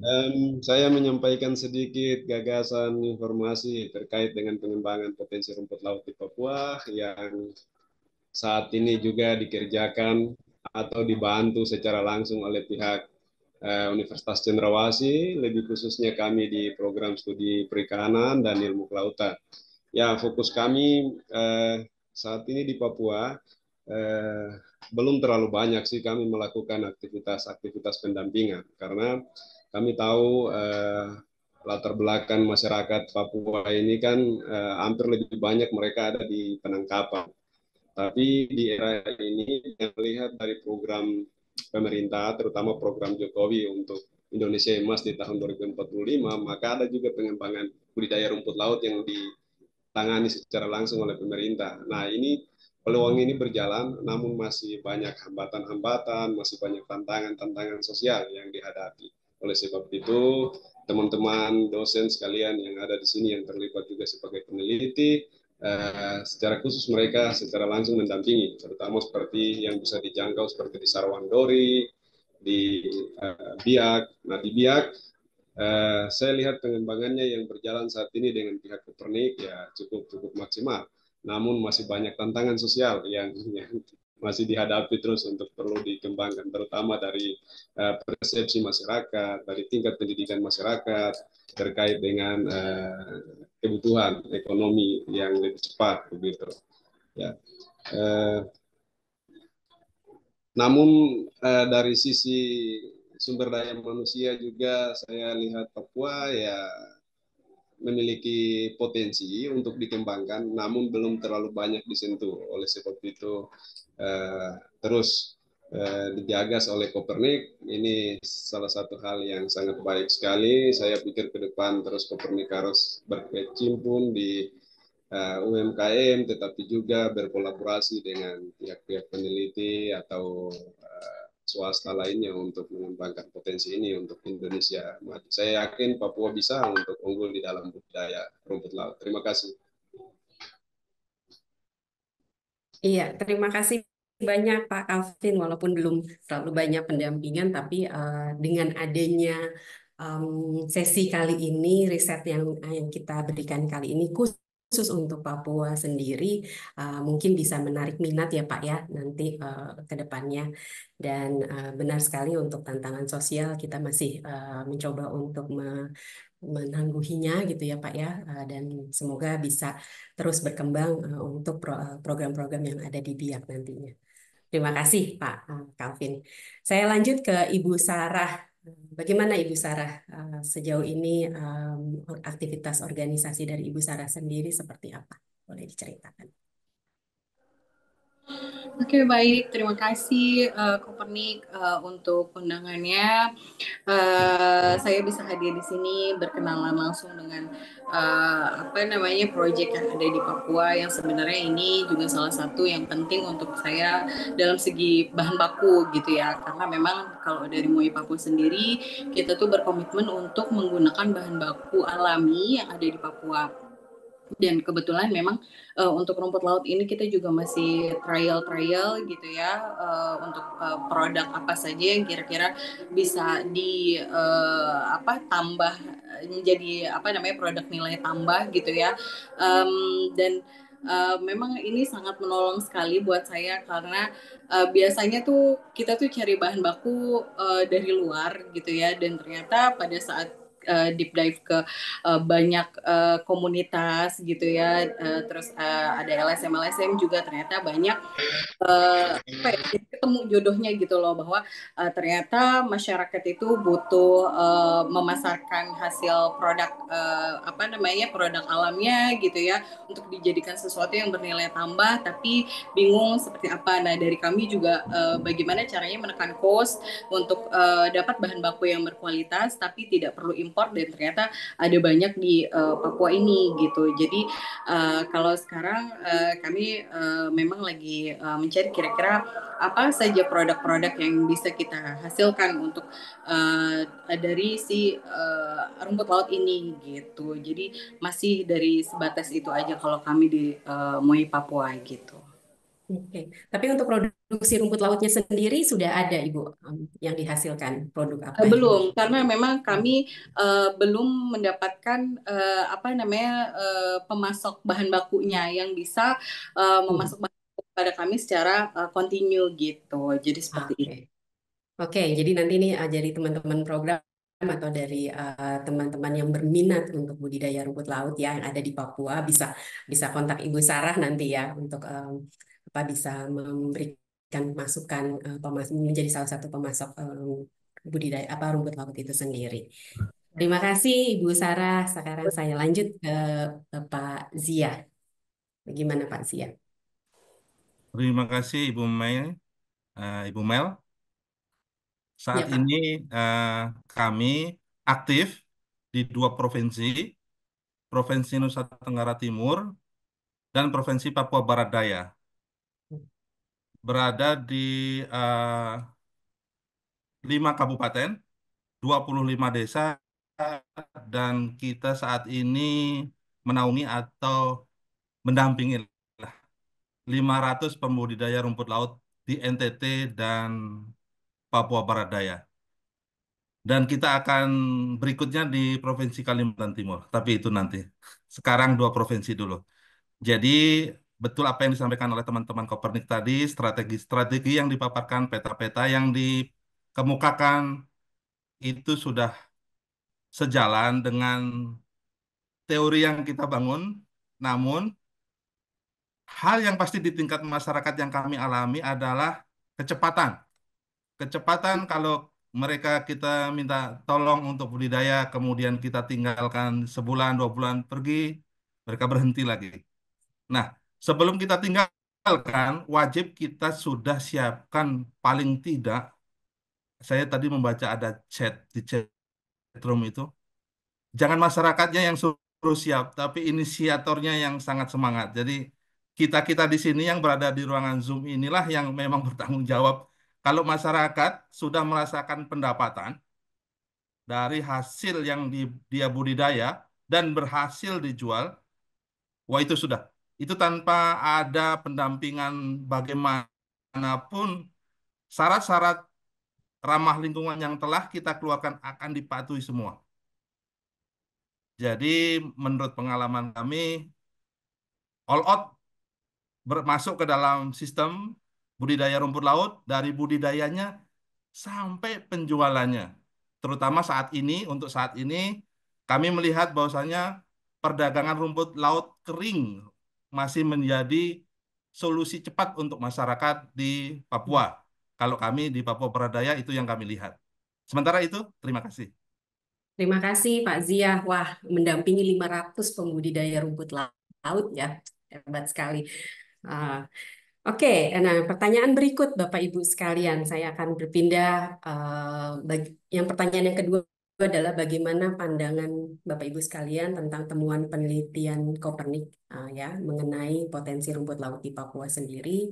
Aspek mana yang menurut Bapak Ibu sekalian paling menarik atau penting? Bisa kita mulai dari Pak Calvin ya, Pak Calvin.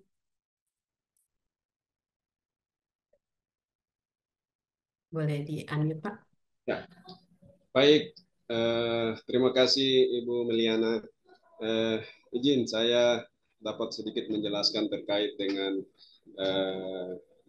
hal-hal yang kami sering jumpai ya dengan masyarakat secara langsung di lapangan. Ya, seperti yang tadi dapat saya sampaikan bahwa tantangan sosial itu merupakan tantangan yang cukup berat. Ya, kami melihat bahwa masyarakat di lapangan lebih banyak membutuhkan yang instan daripada mengikuti proses untuk mencapai hasil. Ya, itu salah satu problem yang baru muncul di akhir-akhir ini. Mungkin ada hal-hal lain yang menyebabkan. Tetapi saya lihat daya juang masyarakat untuk menggapai hasil, khusus untuk masyarakat yang ada di Papua bagian utara, mereka punya tekad, mereka punya keinginan, mereka punya tenaga yang begitu banyak, besar dan kuat untuk menghadapi tantangan itu. Tapi hanya ada beberapa hal yang menjadi kendala juga adalah minimnya sumber daya manusia. Itu memang hal yang kita tidak bisa pungkiri, terutama terkait dengan tingkat-tingkat pemahaman petani-petani lokal yang sudah berjalan. Nah, saat ini memang kita lihat ada beberapa petani lokal yang memang secara langsung mungkin sudah dilatih oleh Pak Sarwono dan kawan-kawan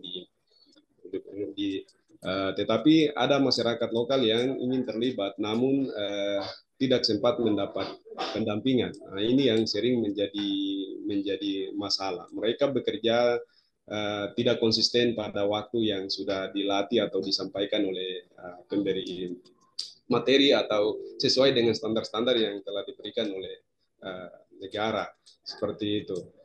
Contoh kasus kami peroleh misalnya seperti di Padaido, hampir kebanyakan masyarakat membuat lahan itu tidak sesuai dengan ukuran standar. Jadi kami memberikan standar dengan ukuran 50 kali 50 untuk lebar atau dan luas lahan. Mereka hanya bisa menggunakan 25, ukuran 25. Ada bahkan yang menggunakan 20 dan ada yang menggunakan 17. Ini tidak konsisten. Nah, yang kedua, mereka juga dalam tahap misalnya pemeliharaan. Pemeliharaan ini sering menjadi masalah besar bagi mereka karena mereka tidak tekun, mereka tidak serius. Kadang mereka sibuk dengan aktivitas lain seperti aktivitas gereja, mereka tidak lakukan pemeliharaan konsisten 3 kali dalam seminggu atau misalnya pagi, siang, sore. Itu mereka tidak lakukan. Nah, tantangan berikut yang kami lihat di lapangan juga adalah kurangnya kerjasama antara kelompok yang sudah ada. Ini menjadi masalah besar juga yang kami lihat. Ini mungkin perlu terus didorong untuk menjadi motivasi mereka, karena kalau kami lihat satu orang mengurus satu lahan 50 kali 50 ya cukup juga agak setengah mati. Tapi kalau dikerjakan oleh 2 atau 3 orang mungkin itu menjadi motivasi untuk mereka tersendiri dan mereka terus bekerja. Nah, salah satu hal juga yang kami lihat menjadi peluang untuk bisa mereka kembangkan sesama masyarakat sendiri di lapangan adalah ada beberapa petani lokal yang punya skill, seperti contoh kasus di Sarwandori, Kabupaten Kepulauan Yapen, itu masyarakat di kampung tersebut memang sudah familiar dalam melaksanakan kegiatan budidaya. Nah, sering pemerintah daerah, Dinas Perikanan menggunakan mereka sebagai konsultan atau sebagai mentor untuk melakukan praktek ya masyarakat yang lain. Nah, transfer ilmu ini yang sering berjalan juga cukup maksimal. Mungkin ke depan Kopernik bisa pakai strategi itu karena mereka juga bisa melihat secara langsung karakter-karakter masyarakat yang ada di daerah tersebut. Bagaimana cara pendekatannya? Karena kemarin kami juga agak sedikit kesulitan di Padaido dengan cara-cara seperti itu. Tapi lebih banyak yang kami datang dan menyentuh hati mereka adalah dari sisi gereja, lakukan pendekatan gereja. Itu lebih banyak mereka akan lebih tenang dan mengikuti. Nah, yang berikut saya lihat juga lagi, Pak. Sorry. Pak Alvin, maaf. Mios Mangandi ini banyak masyarakat lokal yang sudah mengikuti pelatihan, namun nyatanya mereka kembali dan mereka tidak melakukan budidaya rumput laut karena memang kesediaan lahan dan juga bibit yang mereka peroleh di sana tidak ada dan mereka tidak memiliki lahan. Nah, ini menjadi tantangan besar, padahal pemerintah juga sudah membantu memfasilitasi masyarakat di sana, tapi ternyata mereka tidak mengembangkan apa yang mereka lakukan. Mungkin Kopernik bisa mengadakan pendekatan-pendekatan dan melihat orang-orang atau masyarakat yang sudah pernah terlibat itu yang nanti bergabung atau melibatkan mereka sebagai mentor-mentor untuk membantu masyarakat yang lain untuk memberikan motivasi untuk menghadapi tantangan yang dihadapi saat ini di Papua. Hanya itu. Terima kasih. Terima kasih Pak Calvin. Iya, waktu kita sangat sempit, Bapak Ibu sekalian. Kita masih ada satu pertanyaan lagi. Jadi minta tolong Ibu Sarah, silakan selanjutnya dipersingkat. Masih mute, ya. Silakan. Iya, jadi dari hasil penelitian Kopernik tadi, akhirnya saya melihat bahwa ternyata potensi dari rumput laut di Papua ini untuk bisa mendapatkan bagi saya ya apa ide untuk membuat sesuatu yang bernilai tambah itu menjadi ada gitu ya. Jadi makanya saya jadi banyak ide gitu loh untuk kira-kira apalagi ya produk yang dari MUI Papua akan dibuat gitu karena dari hasil pemaparan ini kan jadi saya tahu kira-kira di daerah ini yang nantinya saya bisa mendapatkan bahan baku gitu ya tanpa harus kesulitan untuk mencari bahan baku. Jadi seperti itu. Jadi paling dari saya sih di VAPIS aja sih seperti itu. Oke, terima kasih Ibu Sarah. Kita berlanjut dengan Pak Zia. Masih mute, Pak. Terima kasih Ibu Mel. Ya. Yang menjadi fokus perhatian saya pada hasil kajian Kopernik adalah peta perdagangan. Saya setuju saja dengan apa yang disampaikan solusinya, namun solusi yang lebih manjur untuk kegiatan teman-teman pembudidaya di lapangan adalah mengambil hasil mereka. Jadi bukan menggunakan uang Kopernik ya, tetapi Kopernik mengundang pembeli serius ke lokasi dan menghitung ongkos, jangan 12 ton, perhitungannya satu kontainer. Teman-teman meneliti perhitungannya menggunakan satu kontainer 12 ton. Itu sangat sulit sekali untuk mencapai nilai ekonomis dan itu akan membunuh pembudidaya, maksudnya membunuh di sini. Mereka akan bosan pelan-pelan dan akan hilang. Lebih baik targetkan ke kontainer yang 24 feet atau 24 atau yang 22 ton kapasitasnya. Sehingga saya melihatnya karena ini awal sangat sulit, ekonomi harus segera dirasakan oleh pembudidaya.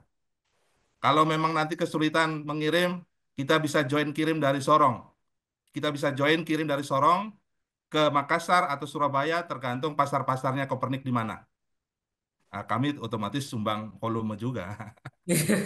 Itu kira-kira, Bu Mel. Wah, tawaran yang menarik nih Pak Zia. Jadi Pak Calvin dan para tim Kopernik ya bisa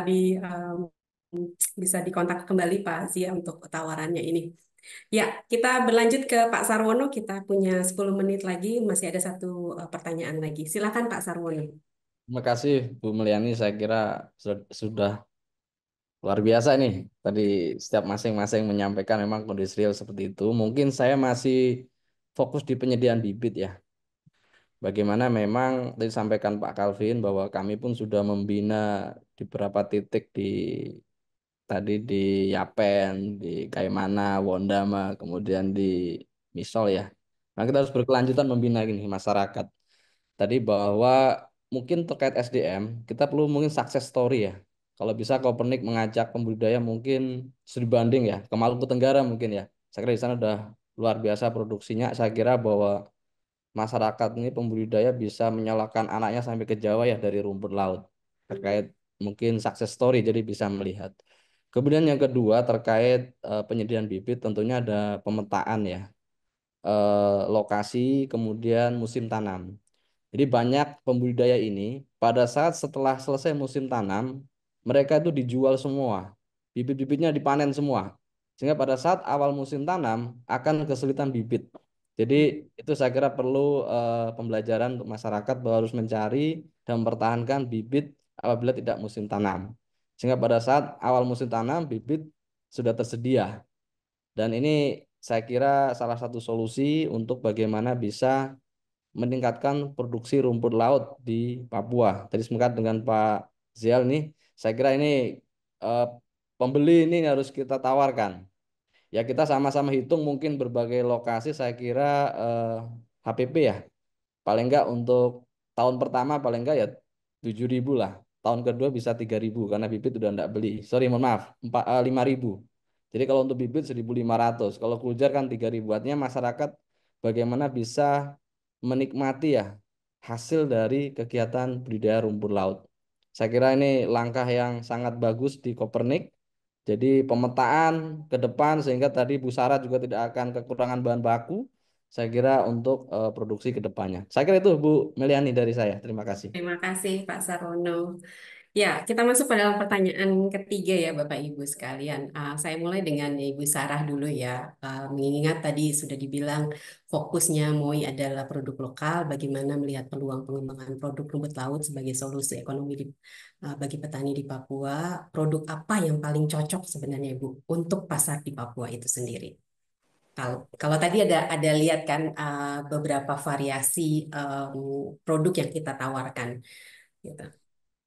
Oke, kalau saya karena eh, apa fokusnya di produk perawatan rambut, tubuh, kulit gitu ya.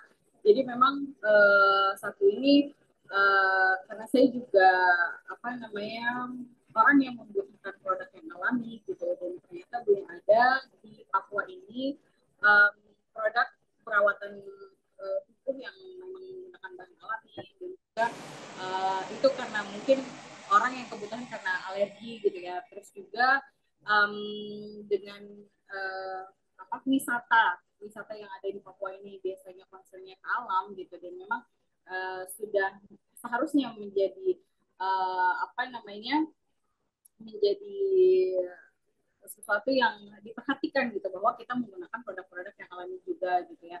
Jadi makanya kalau dari Monoko sendiri kita memang lebih banyak akan ke produk seperti sabun gitu ya, produk perawatan sehari-hari karena memang itu produk yang kita pakai sehari-hari dan itu habis dan ketika ke lingkungan pun itu juga bukan menjadi suatu masalah yang besar karena memang kita menggunakan produk-produk yang dari bahan baku yang alami gitu. Jadi kalau dari Muay Papua itu aja sih dari kita gitu. Jadi produk PAP-nya yang udah kebayang itu paling pertama tuh sabun gitu ya. Jadi karena kita juga disorong juga banyak turis, wisatawan gitu ya, yang mereka juga butuh gitu. Terus juga ada beberapa resort yang memang sudah punya kesadaran akan lingkungan dan juga ke keberlanjutan, terus juga dengan apa namanya pemberdayaan itu akan sangat jauh apa namanya bisa merangkul konsumen-konsumen yang memang sudah sadar untuk itu. Dan biasanya memang kalau untuk produk-produk yang kita sadar akan lingkungan dan juga pemberdayaan itu kita bisa edukasi ke customer kita bahwa kita tuh bekerja sama dengan mama-mama dan juga petani-petani sehingga mereka lebih percaya bahwa produk kita itu bukan bukan sekedar produk seperti industrial yang lain gitu ya hanya mencari keuntungan tapi kita memang apa namanya mencarikan solusi dari berbagai masalah yang ada di Papua ini gitu aja sih. Ya, wah menarik sekali Ibu Sarah. Nanti kita tunggu produknya ya Bu. Begitu. Ya, pertanyaan selanjutnya ke Bapak Zia. Pak Zia, dalam laporan kami disebutkan tentang quick wins ya tadi ya untuk memotivasi petani rumput laut. Apakah Yekan pernah melakukan solusi serupa dan bagaimana hasilnya, Pak? Kalau ini saya kasus kasus pembelajaran di Pulau Rote NTT. Kalau yang di Papua Barat Daya kami baru inisiasi, sudah ada beberapa petak.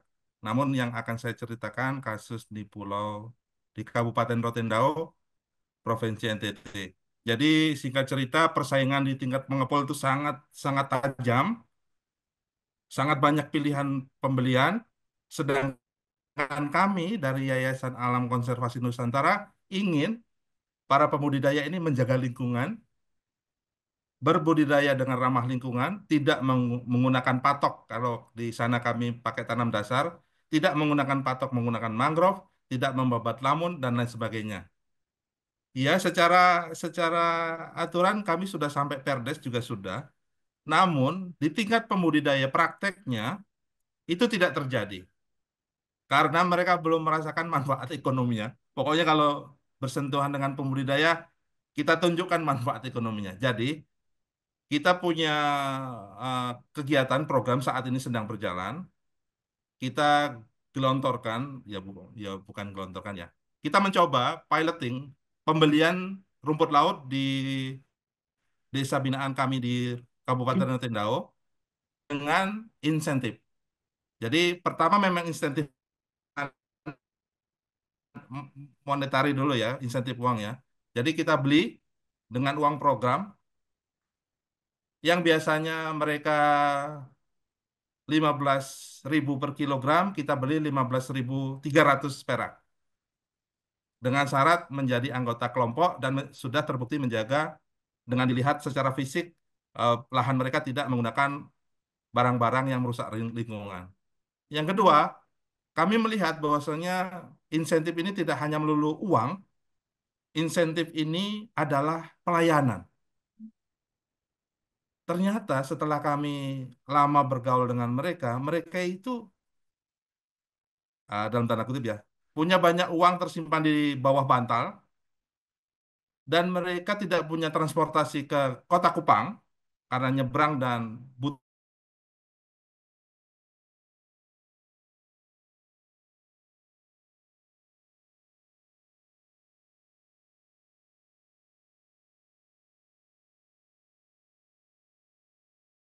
masyarakat pembudidaya. Itu kira-kira Bu Mei. Iya, minta maaf tadi saya sempat keluar sedikit karena kendala internet. Iya, menarik Pak tadi terkait dengan saya sempat masih mengikuti melalui catatan yang diberikan oleh rekan-rekan di sini.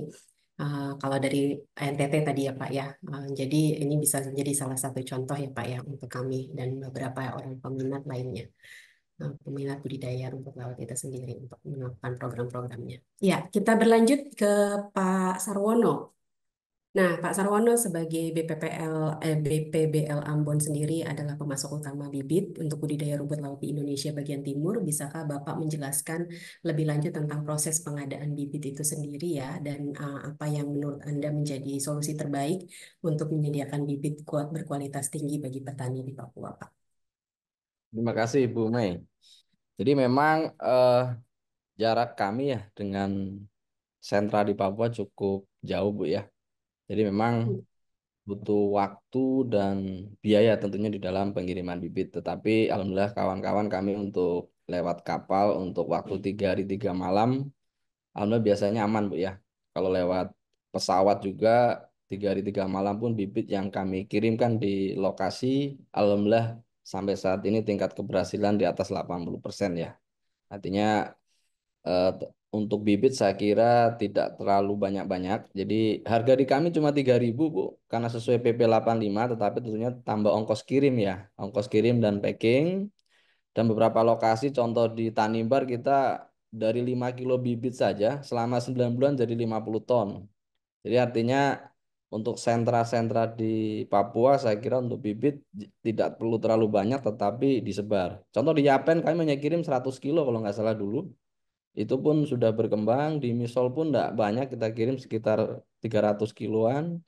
Artinya bibit ini tidak terlalu banyak tetapi disebar ke masyarakat pembudidaya.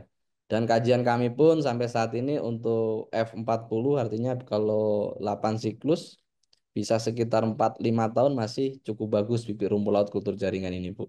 Saya kira mudah, silakan kontak kami juga. Kalau seandainya pembudidaya atau dari Kopernik mau berkunjung ke balai kami dengan senang hati nih Bapak sekalian. Saya kira itu Bu Mei terkait Ya, pengadaan bibit ya. terima kasih.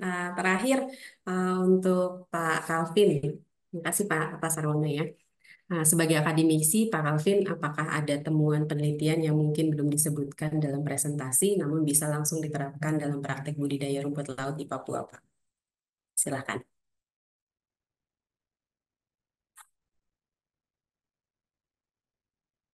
Pak Calvin masih mute?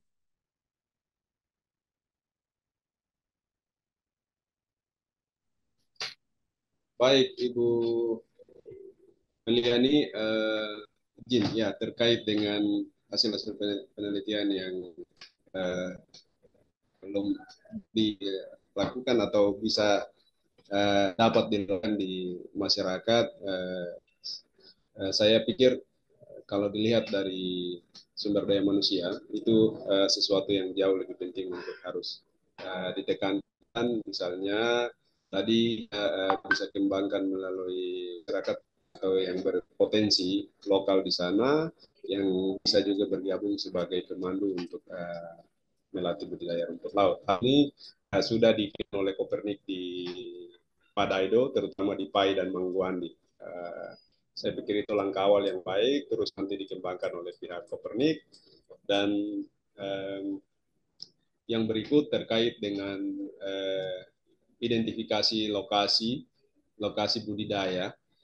Hal ini menjadi penting karena melihat bahwa keragaman lokasi topografi daerah yang cukup beragam di Papua, walaupun memang rata-rata daerah berada pada kualitas yang cukup cerah, tetapi curahnya juga cukup tinggi, sehingga kita mengidentifikasi potensi lokasi yang bisa ditanam berdasarkan kedalaman, mana yang sesuai itu harus dilakukan oleh pihak Pernik, dan itu nanti perlu dibuktikan secara baik karena belajar dari pengalaman. Kami mengambil bibit dari Sarawandori, kami tanam di Mios Mangguandi dengan metode tanam yang sama, itu tidak menghasilkan hasil yang termaksimal.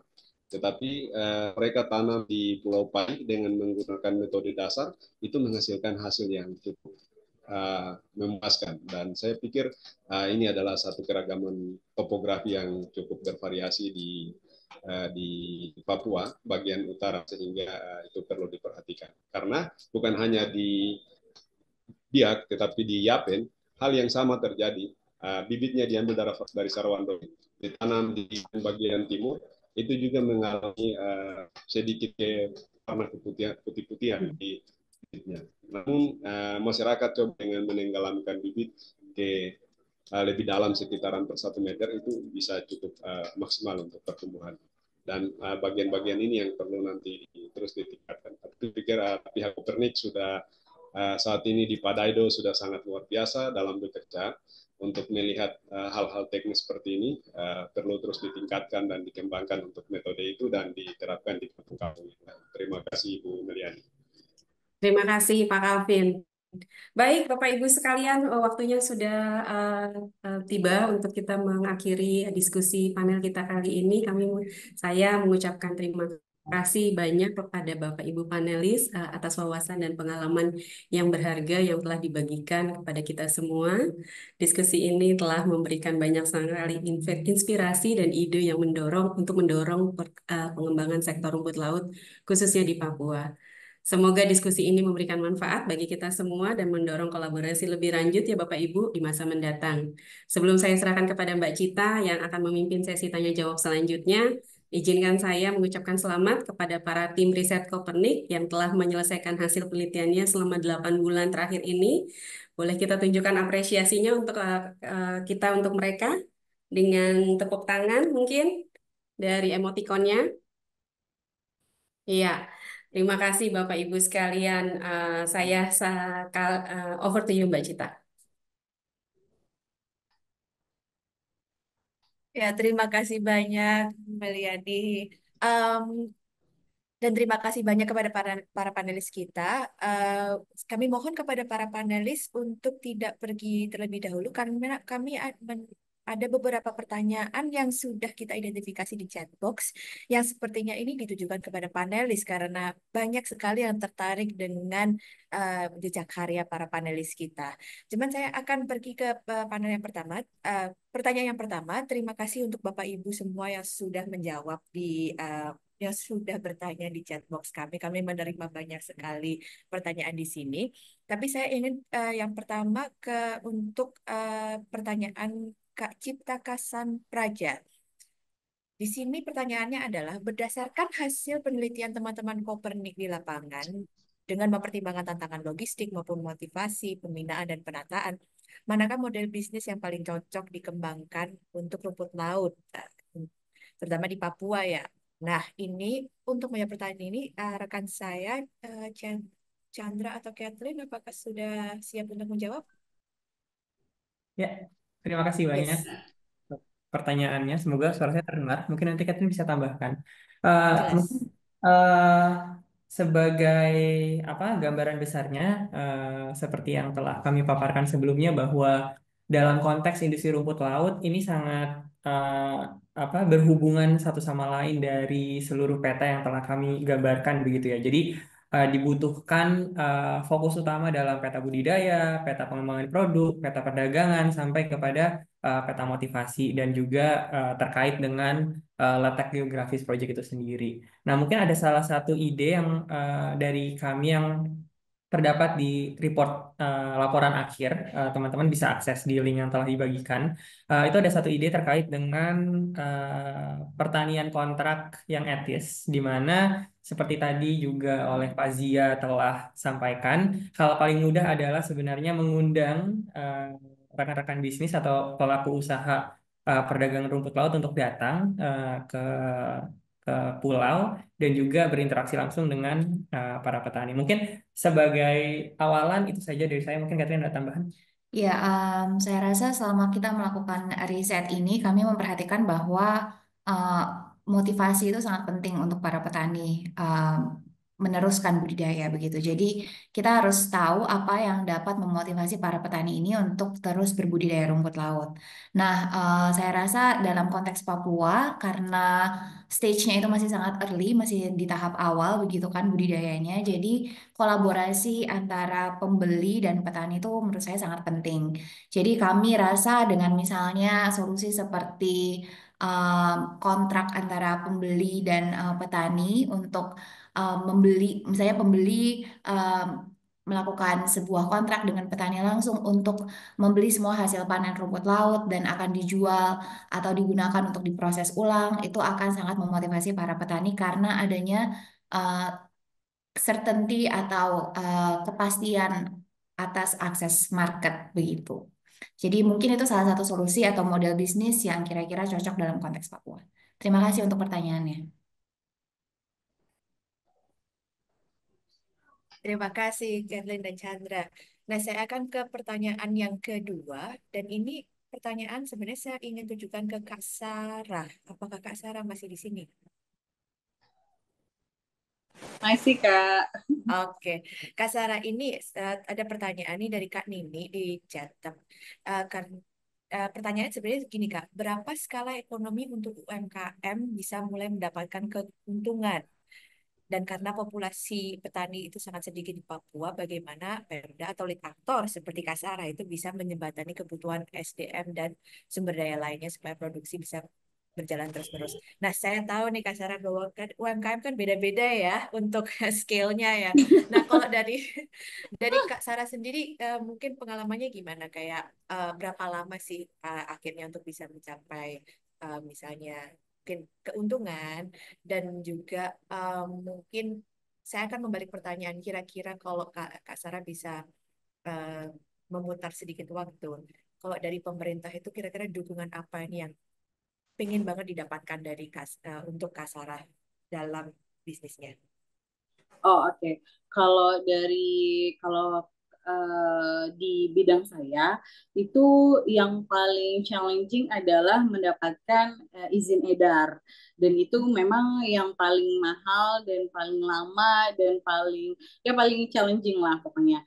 Nah, itu tuh memang harus benar-benar kalau misalnya kayak apa namanya masyarakat ini sebagai contoh dari Fakfak ya yang sudah berjalan itu kita dampingin dari 2021 itu tuh memang harus dinasnya, maksudnya pemerintahnya yang mendampingi juga dia nggak bosen gitu loh, harus benar-benar kayak tadi Pak siapa ya bilang itu tuh emang benar kalau misalnya kita ngomong soal pendampingan gitu ya itu kalau ke masyarakat gitu ya itu harus benar-benar dia didampingin supaya termotivasi terus gitu. Tapi kalau misalnya kayak kita itu tuh memang kadang capeknya itu di perizinan gitu ya karena memang dari apa namanya undang-undang itu kita tidak bisa memperjualbelikan produk tanpa ada izin edar. Nah, itu biasanya karena membutuhkan waktu yang lama dan biaya yang lama, itu yang akhirnya seringkali membuat lelah apa namanya para pelaku usaha. Nah, gimana caranya supaya apa namanya kita bisa apa ya berproduksi dan juga kita bisa profit gitu ya, itu biasanya kita B2B gitu ya, jadi kita approach misalnya kayak instansi atau perusahaan untuk misalnya bikin hamper sama kita gitu ya, terus habis itu sehingga kita ada produksi gitu ya, ataupun misalnya mencari apa namanya pembeli yang misalnya kita memang tidak apa ya dari mulut ke mulut dulu gitu ya, jadi memang tidak bisa langsung besar gitu ya kalau di perusahaan apa produk skincare. Tapi kalau misalnya di makanan mungkin bisa lebih cepat karena kalau PIRT tidak serumit dari produk kecantikan gitu ya. Jadi bisa lebih cepat hanya PIRT gitu ya. Jadi bisa lebih mudah gitu ya. Kalau saya sih lebih lebih setuju tuh supaya apalagi kita di Papua ini kita tuh tantangannya sangat besar sekali dari segi distribusi, biaya distribusi itu dari bahan baku misalnya kayak packaging atau apa itu aja kita udah modal besar gitu ya. Terus nanti belum lagi kalau ke pemasarannya kita tuh di ujung timur, terus biasanya pasar itu yang apa rame itu di tengah gitu ya, kita harus mengirimkannya kembali gitu ya. Nah ini bisa jadi masukan juga buat apa pemangku kebijakan supaya bagaimana caranya supaya si UMKM di Papua ini bisa mendapatkan apa namanya izin edar tuh tidak serumit seperti yang seharusnya kita harus lalui gitu ya, sehingga tidak ada jeda waktu yang membuat orang tuh menjadi bosan gitu ya. Jadi seperti itu aja sih kalau dari kita sekarang ini yang kita jalani gitu. Terima kasih Kak Sarah, berarti benar ya ini ya apa pendampingan yang tidak berhenti dari pemerintah untuk sertifikasi dan juga untuk mendukung logistik ya untuk memajukan UMKM di Papua. Siap, terima kasih Kak Sarah. Nah sekarang untuk pertanyaan berikutnya saya ingin ke Pak Sarwono. Apakah Pak Sarwono masih ada? Iya, masih Bu, ya. Nah Pak Sarwono ini ada pertanyaan yang menarik Pak. Jadi ada Kak Amalia dari Jogja, di mana Kak Amalia bilang di daerah pantai selatan Jogja itu ada beberapa pengumpul rumput laut. Cuman ada kendala perebutan lahan. Nah, oh ini kita nggak bisa komentar apa-apa ya Pak. Tapi ini pertanyaan Kak Amalia ini menarik. Jadi ketika terutama dari pengalaman Bapak ketika sudah lama berkecimpung sebagai kepala Balai Benih ya. Um, untuk budidaya rumput laut di daerah baru itu ketika ingin apa namanya mendapatkan bantuan benih dari BPPL baik di Ambon maupun di daerah-daerah lain itu langkah-langkah apa saja sih yang harus dilakukan Pak? Jadi terima kasih Bu Cita, ini saya kira pertanyaan menarik ya. Tentunya kita sesuai tusi kita itu apabila ada bantuan itu tentunya ada penugasan Bu ya. Terus sekalian tadi dari Jogja ya. Jadi artinya kalau ada penugasan dari institusi, tentunya kita ada memang bantuan. Tentunya di sini ada proposal dan seterusnya. Kemudian kita akan verifikasi apakah dari sisi kelembagaan kelompoknya atau koperasi memenuhi syarat atau tidak. Jadi artinya terkait bantuan ya. Terkait tadi terkait lokasi tentunya untuk tidak saling berebut ya. Memang di beberapa lokasi apabila lagi musim tanam mungkin apalagi sistem lepas dasar ya. Ini kan terbatas di daerah pasang surut ya. Itu kan di Nusra, mohon maaf di Bali, NTT, NTB kan hampir banyak seperti itu. Memang di situ ada seperti aturan lokal ya. Biasanya dari desa yang mengatur terkait lokasi. Tentunya kalau dari itu ada PKKPRL ya, dari KKP ya tentunya izin menggunakan lokasi. Tapi biasanya kalau dari awal itu dari aturan di desa itu sendiri ya. Bagaimana mengatur setiap keluarga atau kakak memiliki area luas berapa dan seterusnya. Sehingga pada saat tata kelolanya nanti ada kesepakatan biasanya di kelompok-kelompok pembudidaya di sana. Jadi mungkin itu Bu Cita ya. Bisa belum terjawab atau belum nih pertanyaannya dari Sudah ini dan sekaligus menyambung ini ada juga yang nanya izin bertanya kepada Pak Sarwono apakah kami di Fak-Fak bisa mendapatkan bibit? Ini Pak ada yang bertanya tentang bibit. Oh ya baik, mungkin di fak-fak ya artinya begini. Makanya kita memberikan di sentra-sentra. Harapan kita di Fak-Fak itu dekat ke Yapen ya. Saya kira dari Iya. Yapen itu kan sudah berkembang ya ke Biak, kemudian beberapa distrik itu infonya Pak Kadis di sana ya sudah cukup berkembang. Ya mungkin nanti seandainya kita ada program dan seterusnya eh, bisalah kita coba. Tapi kalau mau berkunjung ke kami biasanya kami kasih oleh-oleh 2-3 kilo gitu. Artinya untuk mengembangkan di lokasi-lokasi baru gitu. Jadi artinya kami hanya memberikan artinya 2-3 kilo dan beberapa teman-teman yang datang di balai kami membawa pulang nanti dikembangkan di lokasi tersebut. Tapi kebetulan nih Pak Julius nih tadi kebetulan WA saya nih ikut bergabung juga nih. Kebetulan yang ngembangkan di Tanimbar. Jadi saya kira dengan cuma 5 kilo tadi bisa 50 ton ya. Artinya cukup berkembang ya. Dengan baik kalau dipelihara dengan baik. Jadi akhirnya bagus sekalian silahkan kalau ada kesempatan nih Bu Cita dari Kopernik kalau mau main-main ke balai kami terkait rumput laut mungkin ya bagaimana proses bibit kultur jaringan ya butuh waktu sampai planet itu butuh 10 sampai 12 bulan. Kemudian perbanyakan F3 butuh 6 bulan. Artinya butuh 16 bulan ya yang kami distribusikan ke masyarakat yang tadi. Dari ukuran yang 0,2 gram bahkan lebih kecil lagi pada saat induksi kalus sampai ukuran 300 sampai 500 gram. Mungkin itu Bu Cita ya. Bagus sekalian.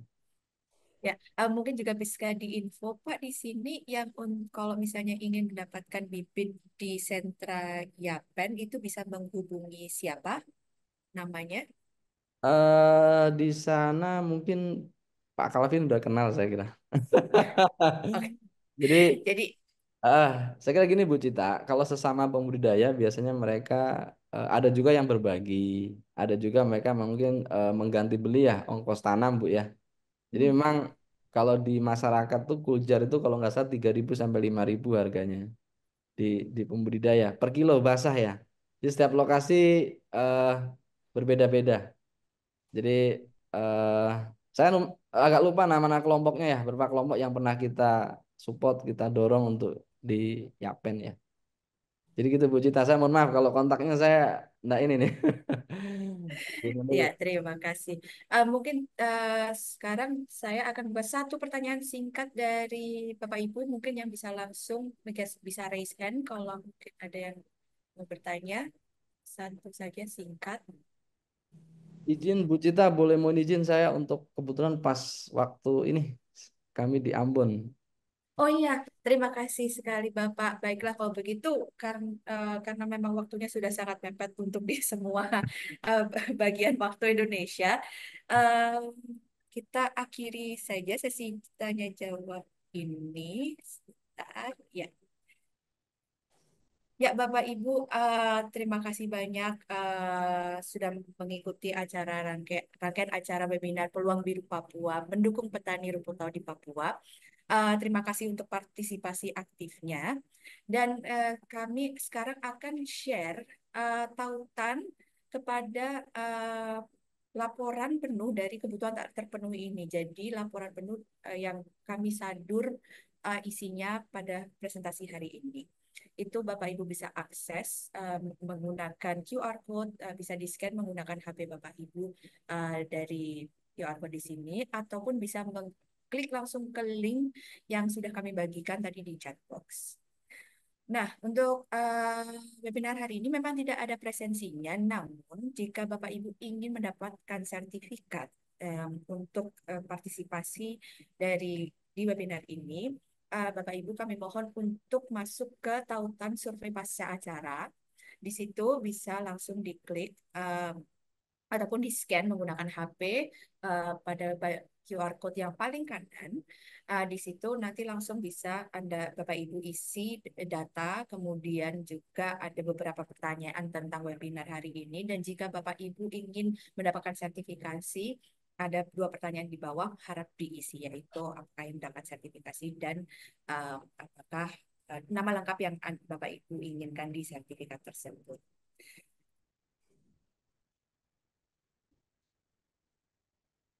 Ya, dengan demikian webinar Peluang Biru Papua mendukung petani rumput laut di Papua ini sudah berakhir.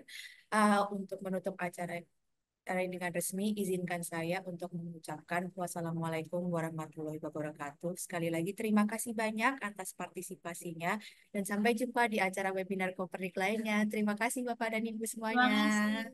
Terima kasih semua. Terima kasih.